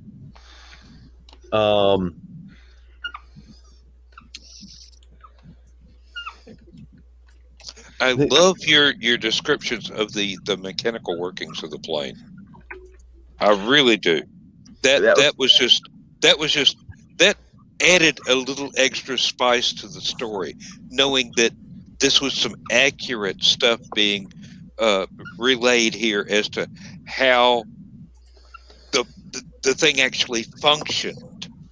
Well, now, see, I did my due diligence on research, and during the time that I was writing it, I actually went down to the Warner Robins Air Museum, and they let me play with the B-17. I was turning wrenches on it. I actually installed the brake lines on that one down there, but they also let me climb around inside of a B-25 and an A-26. So I got some hands-on time playing with aircraft, Mm-hmm. I remember Pensacola Naval Air Station used to have a museum, and I have to guess it's still there. I haven't been there forever, but they actually had one of the Sperry turrets from a B-17 that they would let the kids crawl into. You had to go up this ladder, crawl down into it. They would actually let you play with the turret. It had the 250 calibers in it, and just they wouldn't let the adults get in the ball turret because they were too big and they were afraid the adults would weigh too much and break the thing. But they would let the kids play with it. Now, to get into the ball turret or the tail gunner position on a B-17, you had to be a small person. Yes. Okay. My grandfather on my dad's side, he was one of those. He was a tail gunner on a B-17. Unfortunately, the man had a lot of issues after the fact. But he was a small man. And, the bombardier, you couldn't be very big to get into those areas on the aircraft. Yeah, Lewis actually took a flight on a 17. On a 17 and a 24. And believe me, none of those positions are made for a guy 250 pounds. Yeah. Just getting from the rear up to the cockpit and traveling down the little catwalk between the bomb racks, that was a squeeze and a half for me. But I wasn't gonna lose my chance because they were letting us get up into the turret. And the turret wasn't even there. The turret was gone. So I literally poked my head out of the top of the aircraft and shot video At all around from the top of the aircraft. At 350 miles an hour, right? Yeah, and about 2,000 feet. Well, about 3,000 feet. Yeah. Up to World War II, they used to have. Well, actually, after World War II, they still had them. They used to have on all the long-range airplanes. You saw this little glass bubble up top, Mm-hmm. and a lot of people don't know that was where the navigator would go with the sextant to take sun and star readings to figure out where the heck they were. Yeah, and that was a standard thing on all the aircraft. But it's kind of funny, after they quit using sextants, that was like it was like a tourist attraction. Hey, you want to go look through the bubble? Because there was there was a British airliner, I can't remember if it was jet or propeller, but right after World War II, it had one of those for doing, because it was a long range aircraft. They had one for doing navigation, and it wound up because they had the cabin. The cabin was pressurized. That was a fatal flaw in that aircraft. That thing, when they pressurized the aircraft, it would pop that bubble out of the fuselage. And apparently it caused a couple of crashes and wound up killing that airliner. I think the last airliner to have that feature was the Constellation, wasn't it? The Americans had the Constellation, but this was an old BOAC aircraft. And I can't remember what it was right offhand. And also they had the square windows that were... yeah, before they figured out that they had to have curves on the corners. Yeah. There you go. Sharing something for you to look at. All right. Oh, you do it, Joe. Oh, wow. All four Who knows what's going on there? I'd hate to be on the receiving end of that. So that is those four on the receiving end of that. That's the 450 cals and the 420 mils doing a bore sight. Oh, wow. Okay. With tracer. Yeah, with tracers, but man, that's got to be loud. Yeah. Yeah, just sitting in a hangar. They had a special hangar with all sorts of sandbags and stuff in the backside of it and the targets just for calibrating guns. There's an excellent scene about that in the Pearl Harbor movie with Ben Affleck, where they're testing the 4 guns on the P-40 he was flying. If you ever get it, the movie's horrible, but that's the one scene that's actually pretty good. And we got to hit it. We got to hit it. Are you hit?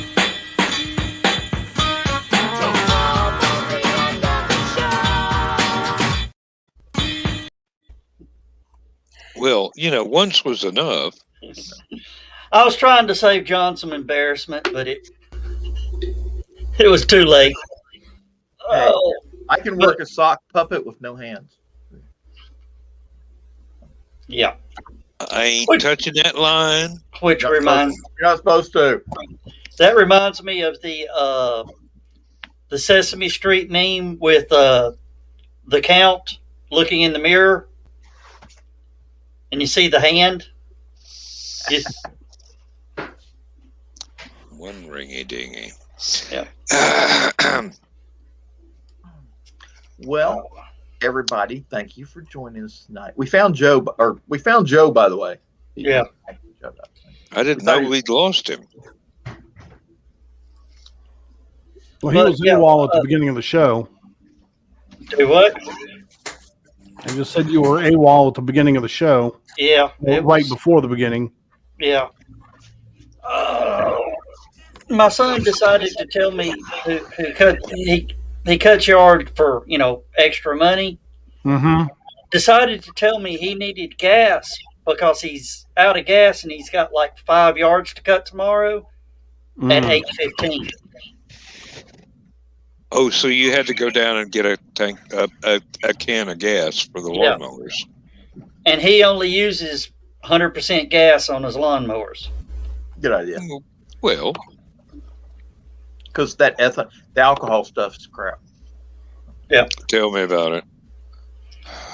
All right, we're going to close the show out. We're not leaving or going anywhere. We're going to close this show out, start the after show.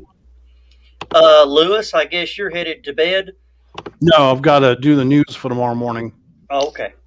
I meant to ask you about it. What do you think of your coworker opening a bar? I meant to ask about that. I think he better find a really good manager that he trusts, because you ain't going to be able to stay there at night when it's the busiest. No. He's staying on the radio. He's still doing his 6 to 10 shift. I mean, I wish him well, but I don't know. It's going to be hard. If you got to get up at 4 a.m. to get to work, it's going to be hard to be tending bar. He's pretty much indicated that he's not coming back to the studio. He's going to continue doing his show from home, but maybe he'll just set up his recording gig at the bar. At the bar? That'd be a good idea. Yeah. All that. Hey, Joe. A little bitty room. Hey, Joe. We need to set up Stupid O'Clock at a bar. Well, once things calm down, which is probably about July, we will. All right, we got to wrap it up, guys. Lewis, thanks for being here. Thanks, everybody. We'll be right back with the after show. Just for everybody watching, sit tight. We'll be right back.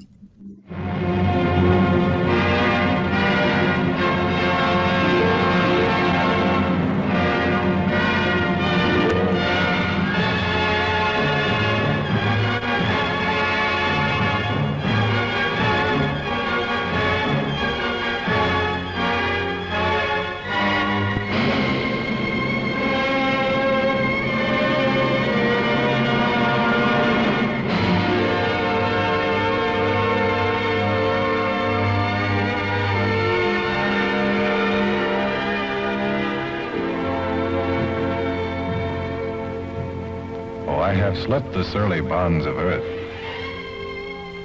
and danced the skies on laughter-silvered wings.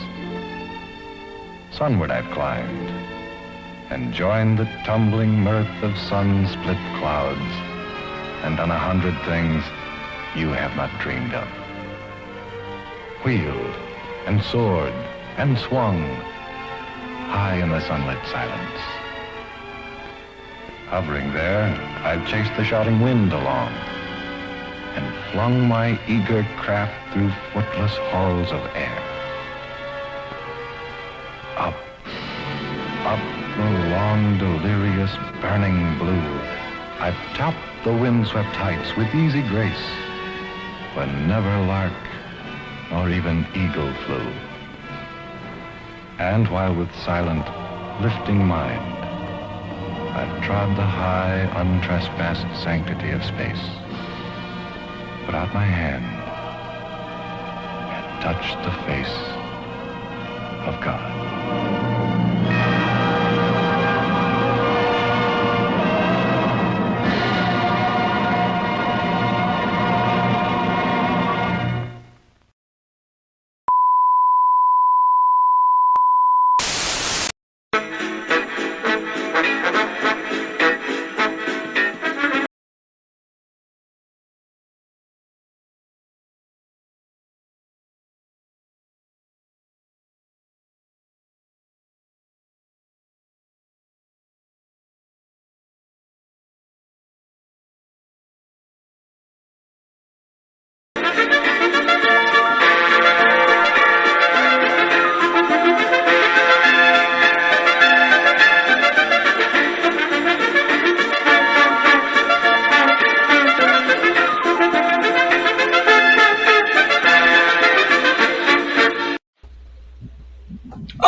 We never left. Oh, one of the nice things about High Flight is, and being a Hawkwind fan, actually, the F-104, in the prequel to the Tom Darby book, there is a chapter where he has to steal one in order to leave communist-controlled Germany across the Berlin Wall and try and get to France. And it was so much fun to write. Although I probably did the F-104 a disservice with the way I was using the Hawkwind references to describe it as a piece of junk. But Well, Hey, Dan.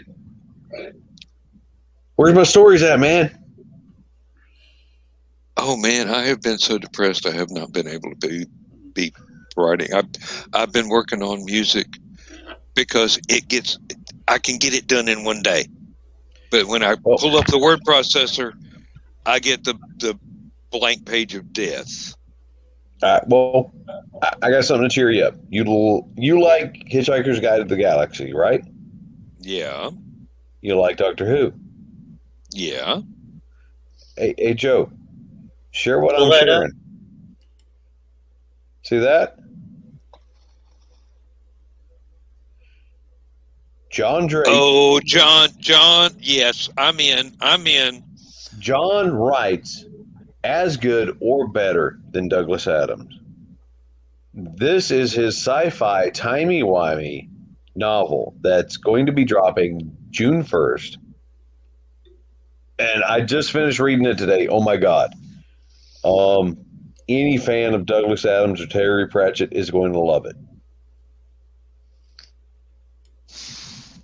sounds fun. I've got to admit, Scott, when the editors get hold of the manuscript for this. Who's Scott? Huh? Who's Scott? That's William. That's William. He's got two names. He's got several names. Hillbilly. Should I just change it to Hillbilly and be done with it? I don't know. It doesn't really matter. I mean, you were Scott when I met you, and that's how I think of you. Yeah. Now, you were talking about the F-104, Dan. Do you know F-104 has lore in the Trek fandom? Oh, that was the one that got. It was not Assignment Earth. It was. Is that the one that was tracking the Enterprise when they ended up landing in the atmosphere when they went back in time into the 60s? Yeah. Yeah, it's Okay. not. It's not All Our Yesterdays, is it? Now, did you know that the U-2 actually uses the same cockpit arrangement as the F-104? No, I did not know that. Yep, it's the same cockpit as the F-104s have. It was a shortcut. And Tom actually winds up delivering a U-2, but not doing anything with it other than flying it across the ocean. You know, the F-104 is the only aircraft that can punch the sound barrier without afterburner. Really? It's a tremendously versatile piece of equipment. Let me rephrase that. Until the F-22, until the Raptor. The Raptor can do it, but it has to be at altitude with a slow descent. Downhill with the wind behind it. Yeah. Yep. Oh. And then once they punch the barrier, then they hit the burner. I've got to tell you, there's some stuff in the manuscript that the editors are going to be iffy about. And I know, not being military, I have no idea the protocol of things. But when some guy from the CIA shows up and threatens to knife a loadmaster for a helicopter if he don't get his shit together real quick, I don't know if the base commander would be friendly with that. The CIA agent said it to a loadmaster. Yeah. It will be forgotten. that was kind of the point. He could do any damn thing he wanted to, and nobody would say a fucking word. Unless he was at the 4077th. Well, that's true too. I don't bring them in, but oh, Come on. Of course, talking CIA and all that, I still say the new Bill and Ted movie should have been where Keanu Reeves came back to save his friend from some mafia where he got tied up in some trouble. that would bring in the John Wick movies, wouldn't it? Yes. Well, what was it? I saw the meme where John Wick is actually the alternate reality where Ted went to military school. Yeah. Yeah. And there's another one for Scooby Doo exactly like that, where Shaggy went to military school. There you go, Joe. That Oh, is that a is- beautiful bird. That is a beautiful piece of. I swear. Now, the one that's in the high flight thing that Joe shows is an F-104A. The way you can tell the difference, that one's got the fuel tanks attached to the wingtips. Mm-hmm. The A, they take the fuel tanks off and they put missiles out there on the wingtips. Mm-hmm. Yep. Or in the case of the video, it didn't even look like missiles. No, it just had the rail. Yeah. Now, Dan, you're really going to get riled up about this. Do you know there's a group in Florida called the Starfighters? They have the last two flying F-104s. Oh, They wanted to move the Starfighters from Florida to Chattanooga, Tennessee. Who pitched a fit? The city council. why? Tourism. They were afraid the jets would make too much noise. Oh, bullshit. Well, they don't have baffles on those engines. So yes, they do make too much noise. But we've got a C-15 that the Air National Guard uses up here as their courier aircraft, which is basically the Air Force version of a Learjet. And because it's the U.S. Air Force, they're not required by law to put baffles on any of their jet engines. You can hear that damn thing screaming over Chattanooga every damn day. It flies to Atlanta to get orders and paperwork and stuff like this, and it flies back to Chattanooga. We're riding the flight path of the airport. Yeah, that's We see everything coming and going, man. Mm-hmm. actually, John, what that is a cargo trainer. Those birds that you can see up to 3 of them flying at a time. They're cargo trainers. There's a switch on the dash between the 117, 141, and C5. And the plane will fly like that. And the thing is, you hear it whistling, and it sounds like an incoming bomb or incoming mortar. It has it. Yeah. Anyway, that's how the Air National Guard gets all their hours, other than flying that C-130 around all damn day, which they were doing. We're in a flight path for all kinds of stuff for the base near Atlanta. I don't remember the name of it right this minute, but I've been there to watch an air show or two from not on the base but close by, and there's some impressive shit going on there. There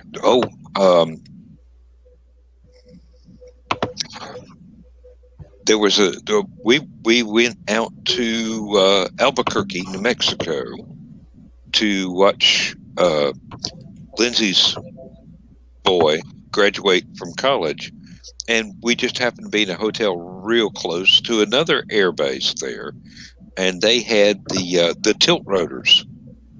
Oh, the Ospreys. Yeah, and they'd fly out and do something and come back about twice a day, and that was just absolutely beautiful. They also had a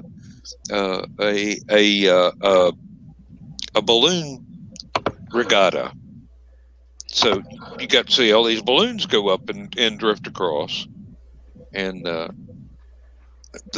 thankfully, the airbase said, we're not going to shred those. So they let them get past before they went back to their normal schedule. So that was fun. William, did you see the launch yesterday? Yes. Well, I didn't watch it at the time. I watched it after the fact. They stuck that landing. It was awesome. Oh, man. I was sitting there pins and needles the entire time. I swear. I loved when it came down, you could see the engines and you could see the engines walking. Mm-hmm. Actually, it hit the ground before they killed the engines, and it actually slid 8 feet to the side. Because it was still had enough thrust to act like a hovercraft. Yeah. Well, I mean, that right there is what was written in the 60s and 70s as science fiction, and it's now reality. Priority 1 message from Starfleet coming in on secured channel. Shut up, phone. Somebody sending you a text. I knew it wasn't for me because it was an email. Mm. But that's just awesome because science fiction writers back in the day, they have fueled the imagination and caused the inventors and the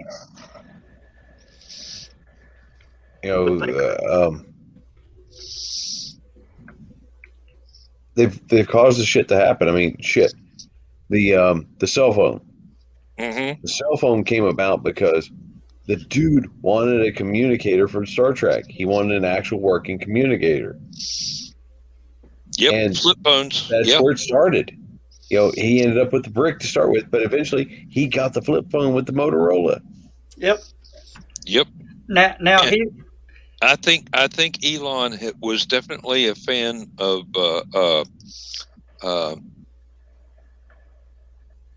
Tom Corbett, Space Cadet, and Rocky Jones, Space Ranger, because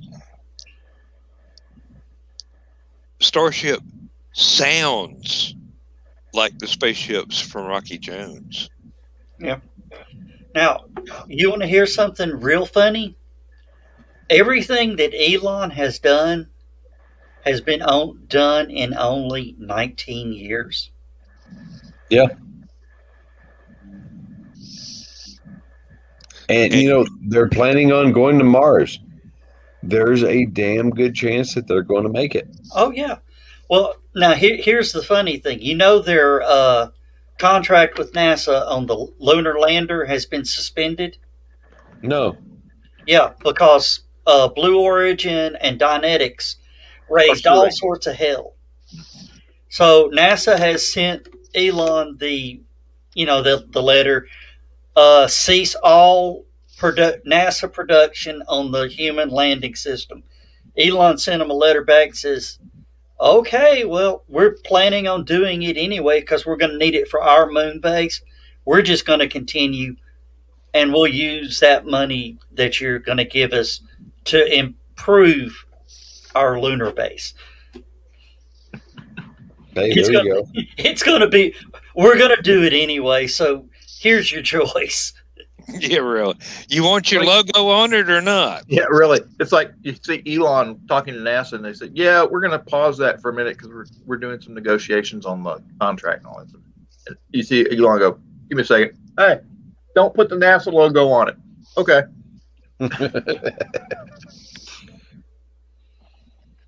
Call the paint shop. We got an adjustment.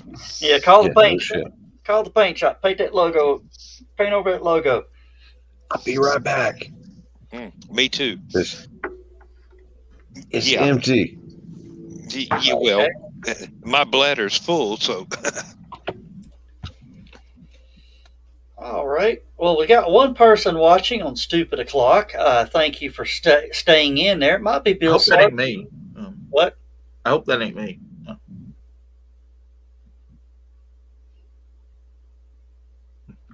But Willow Schuyler and Bill Sartain gave us the big heart of love, and Kyle Aw. gave us a thumbs up.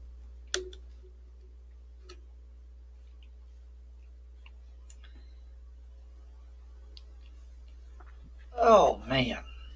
Well, Biden said he was going to pull all his troops out of Afghanistan. They started pulling troops out of Afghanistan. Yep. And everyone's saying, well, aren't you worried about the Taliban trying to retake the place after you leave? And they said, no. There's they're negotiating for that. And the Taliban has been attacking Pakistan, Afghanistan and Pakistan the whole time that this has been going on. And they actually took over a dam today. It's the second largest dam in Afghanistan. So the U.S. is sending more fighter planes in there to do what fighter planes do. All right, replying to something.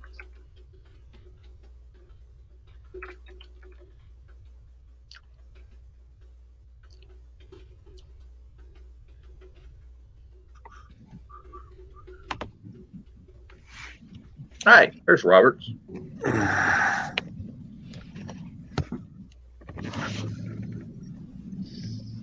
I got Mr. Grumpy. I still had that bad military habit of calling everybody by their last name.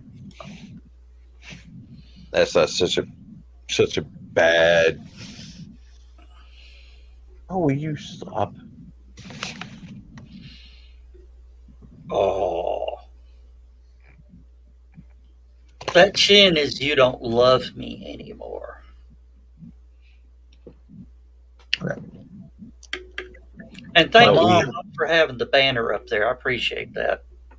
Huh? John's got the Halicon banner up there. Oh. Are we having Halicon this year? Yes, we're having Halicon this year. The vendor's room is open. Application is on the website. I wouldn't mind having a few publishers in there. Oh. Shoot me an email so I don't forget, because I'll probably forget. Yeah. And just to give you an idea, you would be getting 1 6-foot table, right? Okay. I'm not sure. Well, 1 6-foot table's $100 for the weekend. Mm-hmm. Of course, that is it also includes one badge to everything also included. Okay. All the food, all the drink, the entertainment. And additional badges are 30 up to 5. Oh, it's not bad. No. Excuse me. Pleasure. Oh, I don't know where that one came from. I actually felt like my soul leaving my body. Don't do that. I don't think that was a soul. I think that was just some of the natural methane your body produces.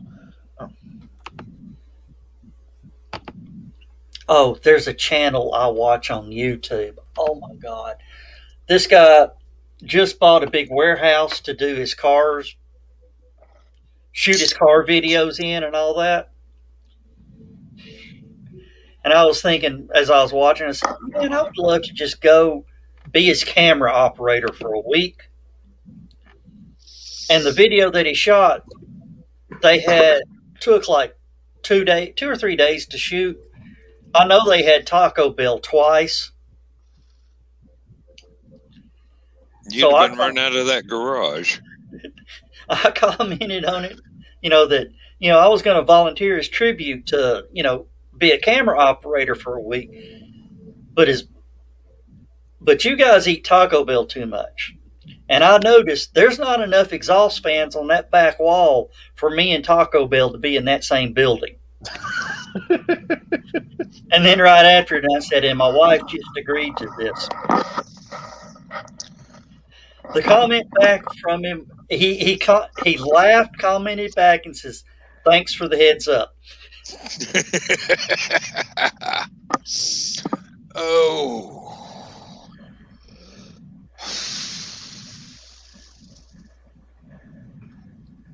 Oh. So you live out in the Brainerd area, William? Oh no, I'm down in Chickamauga. Oh, you're in Chickamauga. Okay. Oh, hey, he's on the other end of Ringgold from me. Yep. Okay. You said you was on the flight path, so I thought you were close to the airport.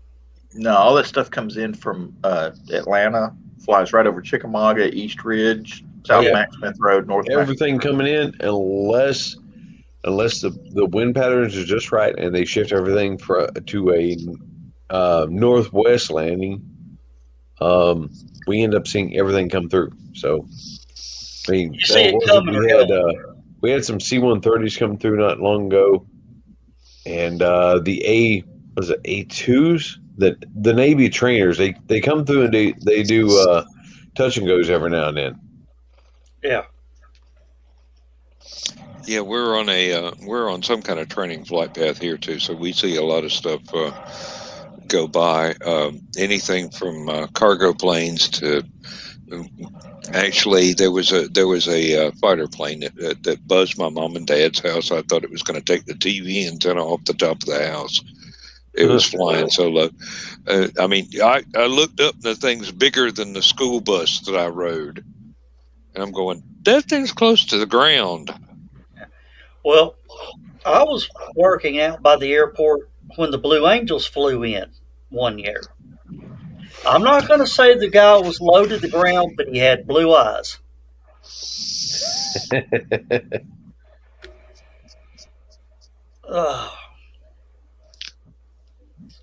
I mean, there's nothing like getting buzzed in a dump truck by an inverted F-18. Yeah. Well, Now, you could try plowing the field with the tractor and pulling into the shade of the only tree you didn't cut down for this field, and looking up and seeing a Goodyear blimp right over your head. I miss those things.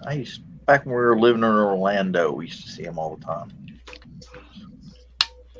Well, it wasn't even a football weekend where they would normally be in the Athens area. It was just one going somewhere, and he just drifting along, and I didn't know it. And I pulled the tractor up and shut it off because I had the radiator all full of dust and everything. I wanted it to cool off so I could get to the house and hose the radiator out. And I look up because there's a shadow going over me. I go, that's a big cloud. Fucking blimp right over my head. Now, where is he headed? Oh, have you ever been down Airport Road, William? Where? Chattanooga Airport Road. Out by the airport? Out by the airport. The north end of the runway. Okay. Airport Road is over by 153. Yeah. I was, I worked for the city. I was on the guardrail crew one day. We were, trimming the guardrail all, right across the end.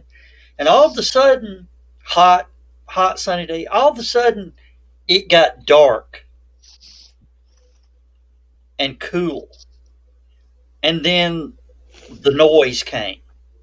And we looked up and there was a C5 coming over. That's exactly what I was thinking. Because, when a C5 is in the air, the Earth rotates around it. Yes. You remember when the cargo doors were blowing off those things and they were crashing in the 70s? No. Well, I'm not sure if it was C5As or what, but there was a military cargo plane that was having a problem with the door latches, and the cargo doors were popping. No, they had a problem with that on the original C5s. C5s. Well, needless to say, there's nothing like watching 5 people try to crawl into one drain culvert. Like I said, we looked up and it was, is it moving? Oh, yeah. Oh, dear God. See, when I was at Seymour Johnson, we used to hang out at the end of the runway and wait for the aircraft to come in. And when a C5 would come in, I mean, it felt like days that it took for the C5 to slowly fly its way over. Yes. And you could see everything. You could see the rivets and the screws and everything else. And it was just absolutely epic. Now, if you go hang out at the end of the runway these days, the cops might show up and take you away. Don't do it. Not a good idea. Yeah, there it is. That's it. Well, the reason that I brought up the cargo door problem was that back in the 70s, my dad was in a machine shop. He was given the job of making the replacement door latches to keep the cargo doors I closed. remember you mentioning that.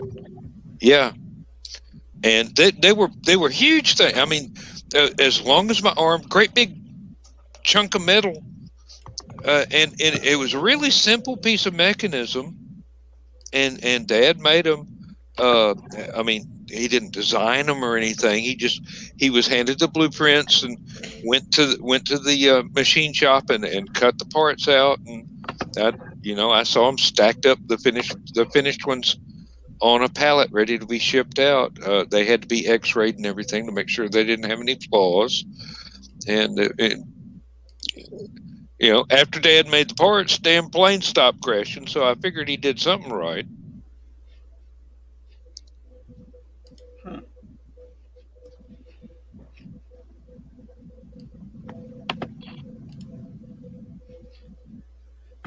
Oh, all I'm going to say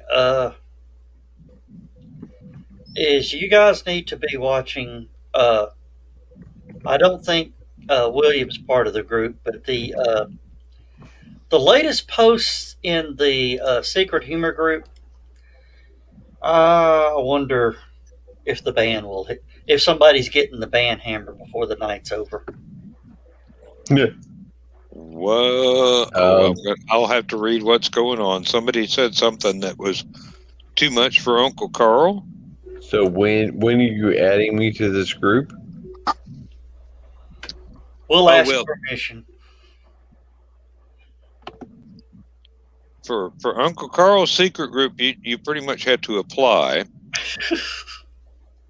and then you receive the evil bishop's benediction with you really know what you're getting into here, and if you watch the Secret Humor group, you find out what kind of things that I try not to say in Stupid O'Clock, because all the brakes are off. Yeah. And they have prompted me to think of things that I can't say there. And Uncle Carl's going, "What can't you say here?" And I'm going, No, I want to keep my friends. I ain't saying a word. Speak, damn. Bless you. Hey, I'd much rather you shout out "bless you" than "demon be gone." No, I only say that when I'm writing typos, or that when my beer can's empty all of a sudden, and it wasn't expected. Okay, I'm going to bail. Check out JTF Origins. Go get your free copy. You guys be good. I will catch you all later. All right. Well, I'm sending you an invite right now. Awesome. How the hell do I get out of here? Shit. Leave studio, bottom of the page. Leave. There it is. Yep. Cool. All right. I'll take it easy. Invite sent. All right. So I don't remember turning down ops for this group, but I am very sorry now that I did. Well, I think somebody might be able to hook you up with that. Yes, well, it's just, and I'll probably learn enough to where one day I'll have my own show and be boring as fuck. Yeah, Joe asked me to put up a notification letting everybody know the show was going to be on tonight. I've never done that before, so I had quite a learning experience before the show started. Okay, yeah. I don't know exactly where Joe gets the links, but the Wow. mechanics of the thing can be copied from the group, but Uh, the actual link itself can't be. all I'm going to say is when you go check out the Secret Humor group, be sure to watch the one with the dad and his little girl. I wish you'd wait till I swallow before you say those things. Oh no, this kid's in deep shit for what she does to her dad. Really? Yeah. I haven't raised a single child that didn't wind up in deep shit occasionally. And I can only say that because I didn't get to raise Lindsay's three, so I like that one. they were already in their 20s by the time, well, in Michelle's case, in her 30s before I met them. So,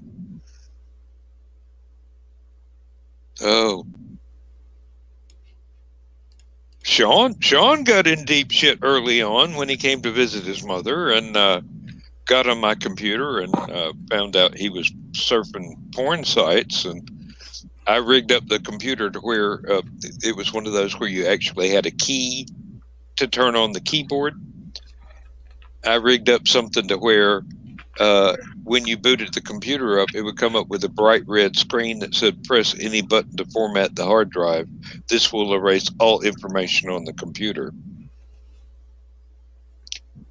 It didn't, but without that key to turn the keyboard on, he would never known that. And I think I scared the shit out of him at least twice, thinking he was going to fuck up my computer. So he was only 10.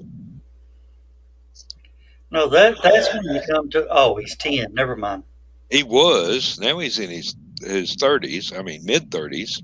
I was going to say, if he was like, college age or whatever. Oh no. That's when you say, kid, I thought you were looking at porn. What's this stupid crap? Look. Check my bookmarks if you want to know where the good shit is. Exactly. PersianKitty.com. No, goddamn, I shouldn't have said that out loud. Oh, it may not exist anymore. It's been a long time.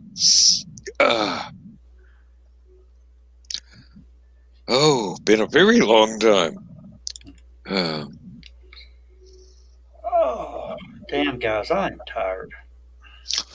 Tell me about it. I still got one more day of work before I go on vacation. It's always the worst day, ain't it?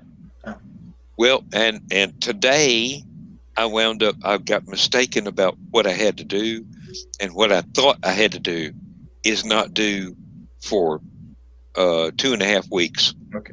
First rule, do not mention to anyone tomorrow that you're going on vacation. You know why? If they realize you're going to be gone for 2 weeks, they'll try and pile up everything they possibly can on you to get it done before you leave. The only person that could do that had to sign my vacation form last week. Don't remind them. Just, No. as you're leaving today at 5:00, go, well, I'll see you in 2 weeks. No, I'm one of those people. Preferably as you're gunning your car out of the parking lot, actually. I'm one of those people where the job description starts off with self-directed, does not need a supervisor, but I've got one. And I try. He's the best supervisor I ever had. I try and do anything he wants me to do, even when it's of questionable utility to the actual project. But I figure if he's got all this data, he can make himself look good to the higher ups in corporate. That's fine with me. I don't know how true the rumor is, but remember me telling you about where I used to work that people would just retire and not even notify the supervisors? Oh. Believe me, everybody knows let's see, what's today? The 6th? Yeah. As of yesterday, I have 33 months left. And I have told every single one of them, you want me to do something, you want me to train somebody, you've got 33 months. If you have to call me after I retire to come in and solve a problem or train somebody, it's $120 an hour consultant's fee. Well, I heard that yesterday one of the supervisors retired. Who the hell? Hold on, my wife's calling. I'll be right back. Okay. No, I've made it clear to them. I've got a training manual for my job. I've written it. Whoever comes after me, they're going to inherit all these spreadsheets and going to need to know which one to use for what. This is how you do this job. This is how you use that machine. This is how you print out this report. You know, no big deal. Anybody with half a brain can do it. Please hire somebody with more than half a brain. And my supervisor is cool with all this stuff, but I told him flat out. I told the plant manager, if you have to call me back to solve a problem, $120 an hour minimum, 6 hours. I don't care if I'm here for 15 minutes. You're going to pay me for 6 hours a day. And they just look at me like, you think pretty highly of yourself. And I go, yeah, well, I'm replacing 3 management people to do my job. Duh. Hourly replacing management? Yeah, I think highly of myself. And you didn't know what you had in the other 38 years before I got this job. And then you found out he can actually work a computer and do spreadsheets. Oh my God. And can write a report. Simple shit.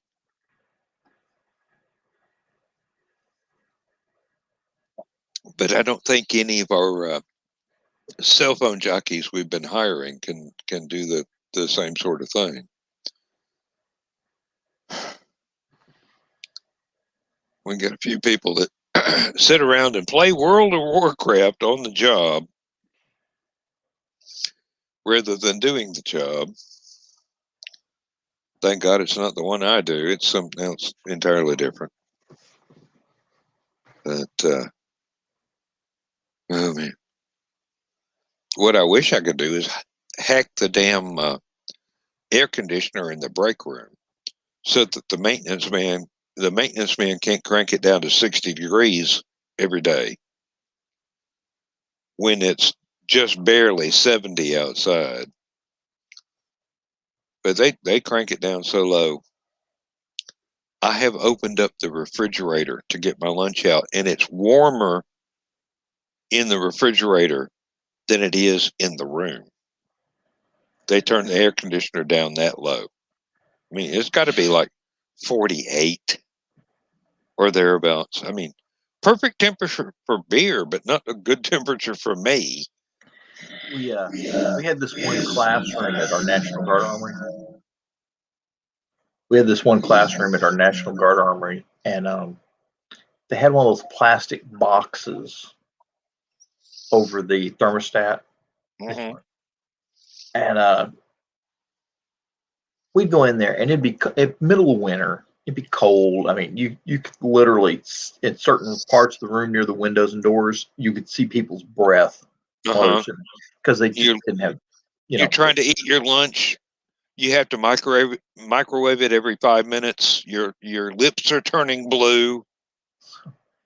We went and got a 1 gallon Ziploc bag, filled it up with ice, and packed it up against the thermostat. You know how those things, those little plastic boxes have vents? Yes, all that's around. where we put it. Yes. Then later, of course, the government kind of got smart to that one because people were always breaking into those things and changing stuff. So they came up with one that you programmed it and then locked it, the Mhm. actual keypad thing. That's what we've got now. Same thing. We either in the summer, if the air conditioner wasn't running very well, I go get a couple of cups of hot coffee, put it right up underneath the thermostat, and the air conditioner come on. Or in the winter, if the heater didn't come on, we take the ice pack hanging on the thermostat, and it would. With the old thermostat we had, you'd get an aluminum, well, it was a welding rod actually, for a TIG welder or something like that, and you just put a little hook on the end and reach it up inside the plastic enclosure and do whatever you needed with the thermostat. Now it's all digital, and the maintenance men have learned how to lock it after setting it for, meat cooler temperatures. And I keep saying, why don't you put the thermostat for the break room in the plant manager's office behind a locked cabinet where nobody can change it, and have it set, someplace that humans can actually function? You can always take a can of compressed air in there. Well, now what I thought about doing before the maintenance men learned how to lock out the keypad was go ahead and set it for an actual temperature that can be endured by humans, and take the keypad off and put it in my locker the rest of the damn day. And now they have cameras everywhere. So you can't steal the keypad? No, but I still want to, because I actually had to go outside to take my last break today because they had it cold enough. I could see my breath. It was 70 degrees outside. Friend of And they mine, had the air conditioner cranked up. his kids kept fighting over the thermostat in the living room of their house. And he'd set it, and he put tape on it, say, "Do not touch the thermostat." Somebody'd always come in there and mess with the thermostat. So, I love what he did. He pulled the thermostat off, or well, basically unhooked it, but put it back on the wall, and ran another thermostat just for him in a different. I think it was in a closet in the living room, right behind the original thermostat. That was exactly the thing, and I was going to get to. You could have a dummy thermostat for the maintenance men to play with, but have the real thermostat locked up in the plant manager's office, where nobody could adjust it except for him. Hey, guess where the thermostat is for Walmart's? Right on the little metal posts that hold up the ceiling. Bentonville, Arkansas. Really? Yeah. All Walmarts? Yep. Well, that would explain why. Now, wait a minute. I'm pretty sure I've walked through Walmarts and seen thermostats in boxes on the upright columns. Those are the fake ones. Those are the fake ones. There is actually they're not fake ones. They actually read the temperature, but the control is in Bentonville, Arkansas.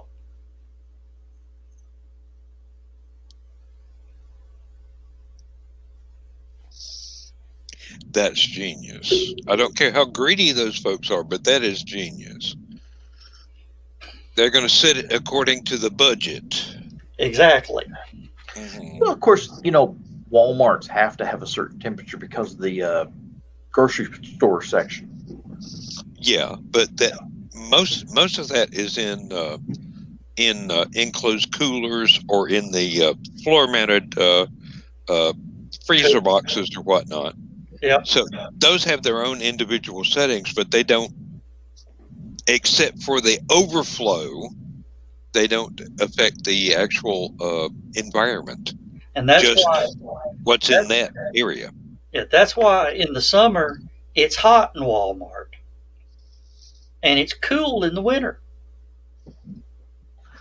I've never noticed that Walmart had a bad temperature. Every time I've gone in there, it's comfortable. Yeah, same here.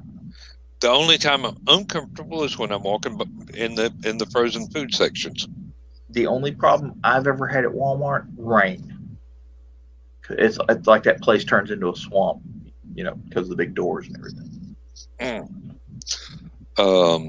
We have the same thing with the warehouse at work, because all the overhead doors are always up, and most of them are broke and they can't ever be closed, which really boggles my mind, because corporate has decided we need electronic security locks on the break room and the entrance to the employee hallway, and they're going, "Oh, this is in case of an active shooter," and I go, "It's a glass door set in a glass wall. You think that's going to stop somebody with a fucking gun?" Of course, they're French, so I'll be glad when Europe ever develops its first civilization. Yeah. Of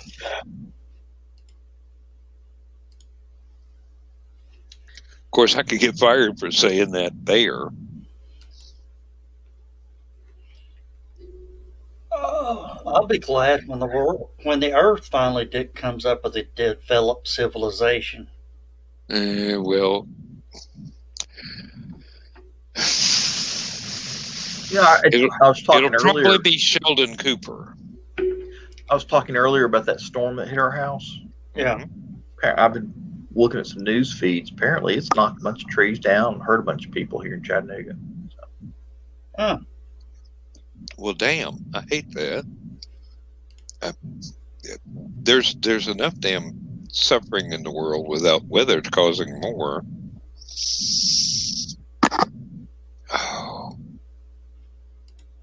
Oh man.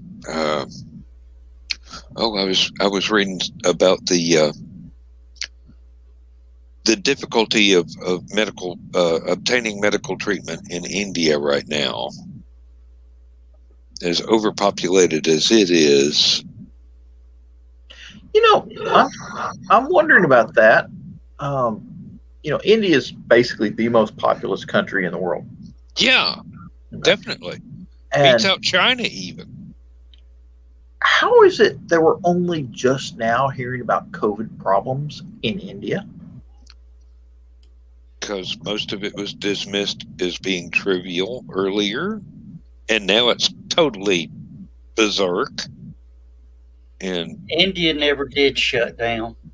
Yeah. No, and they've got some of the best doctors in the world, but they've got the worst budget for medicine. I mean, it makes the U.S. look intelligent. I got some medical news. Oh, what's up? And my daughter just posted up something about the baby. Oh, fuck. It's a girl. You're screwed. Yep. We're never going to see Grandpa again. You thought the damn Chihuahua had your ass whooped. You get a granddaughter, your life is over. Oh yeah. Papa, I want this. Papa, I want that. I'm gonna have to get a freaking job.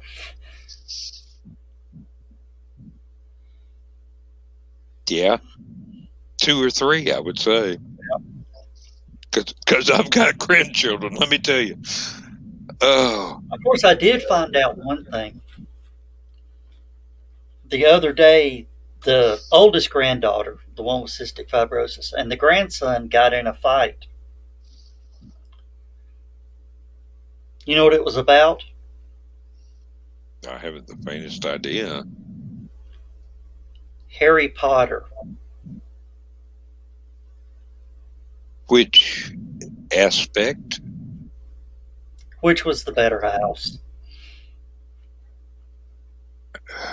The one that had pizza delivered. And I'm sitting there and I'm going, and what does their daddy think of this? It's killing him. No, he's Ravenclaw. I can tell. No, he don't believe in that bullshit. Reading books is a waste of time.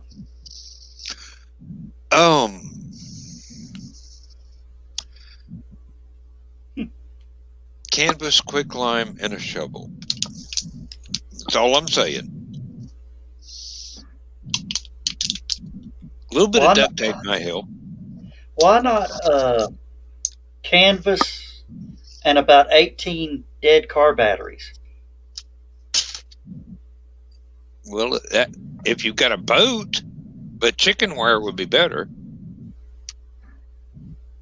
No, you're still digging the hole. You just bust the batteries on top of the canvas. No, my boy. Chicken wire, fish trap, boat, out in the river, out in the lake. See, you can't throw the batteries in the lake. I was just going to use the battery acid on. Well, you don't need batteries. You just need a couple of concrete blocks. We're still alive. We're still alive. Sorry about that, everybody. Me and Dan are studying true crime for many decades. I know exactly how to do this stuff. Yeah, we're just discussing a possible book. Yeah, Yes, discussing a book. Oh, and believe it or not, is it that?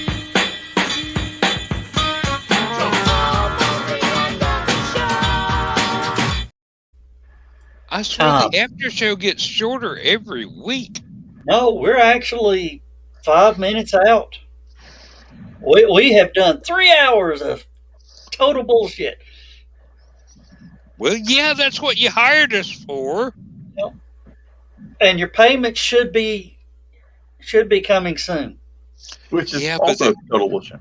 The IRS is actually asking me why they owe me money.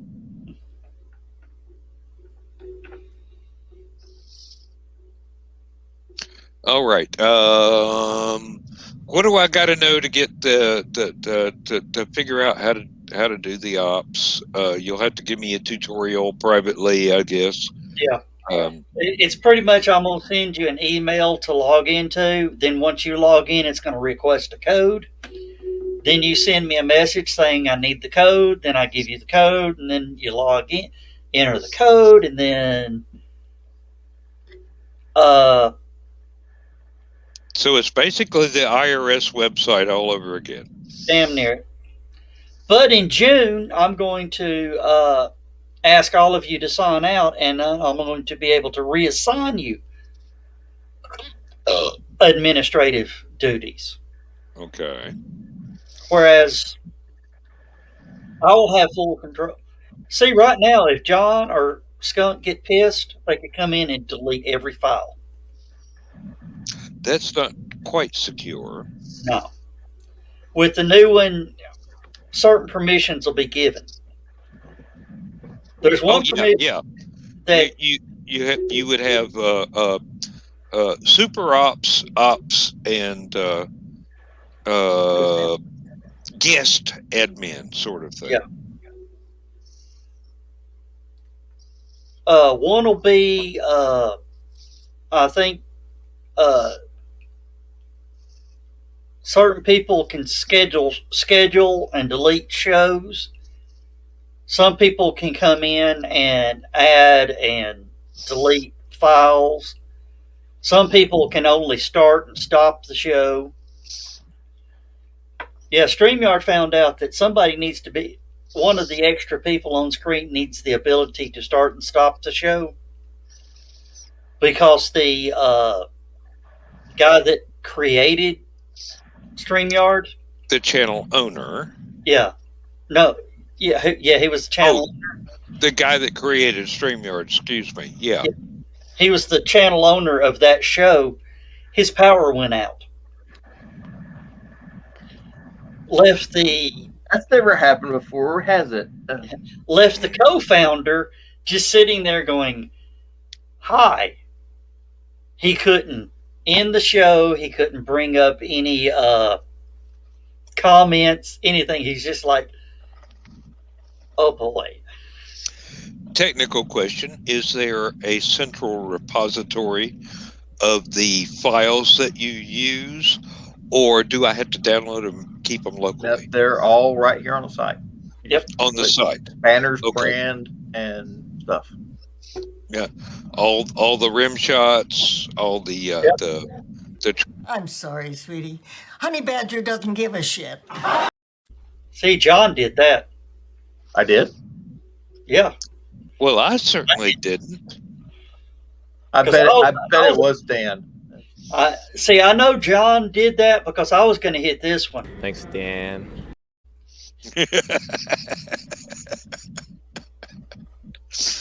Yeah, well, all right. Well, I do need to learn all this in case I actually have to create my own show sometime. Like,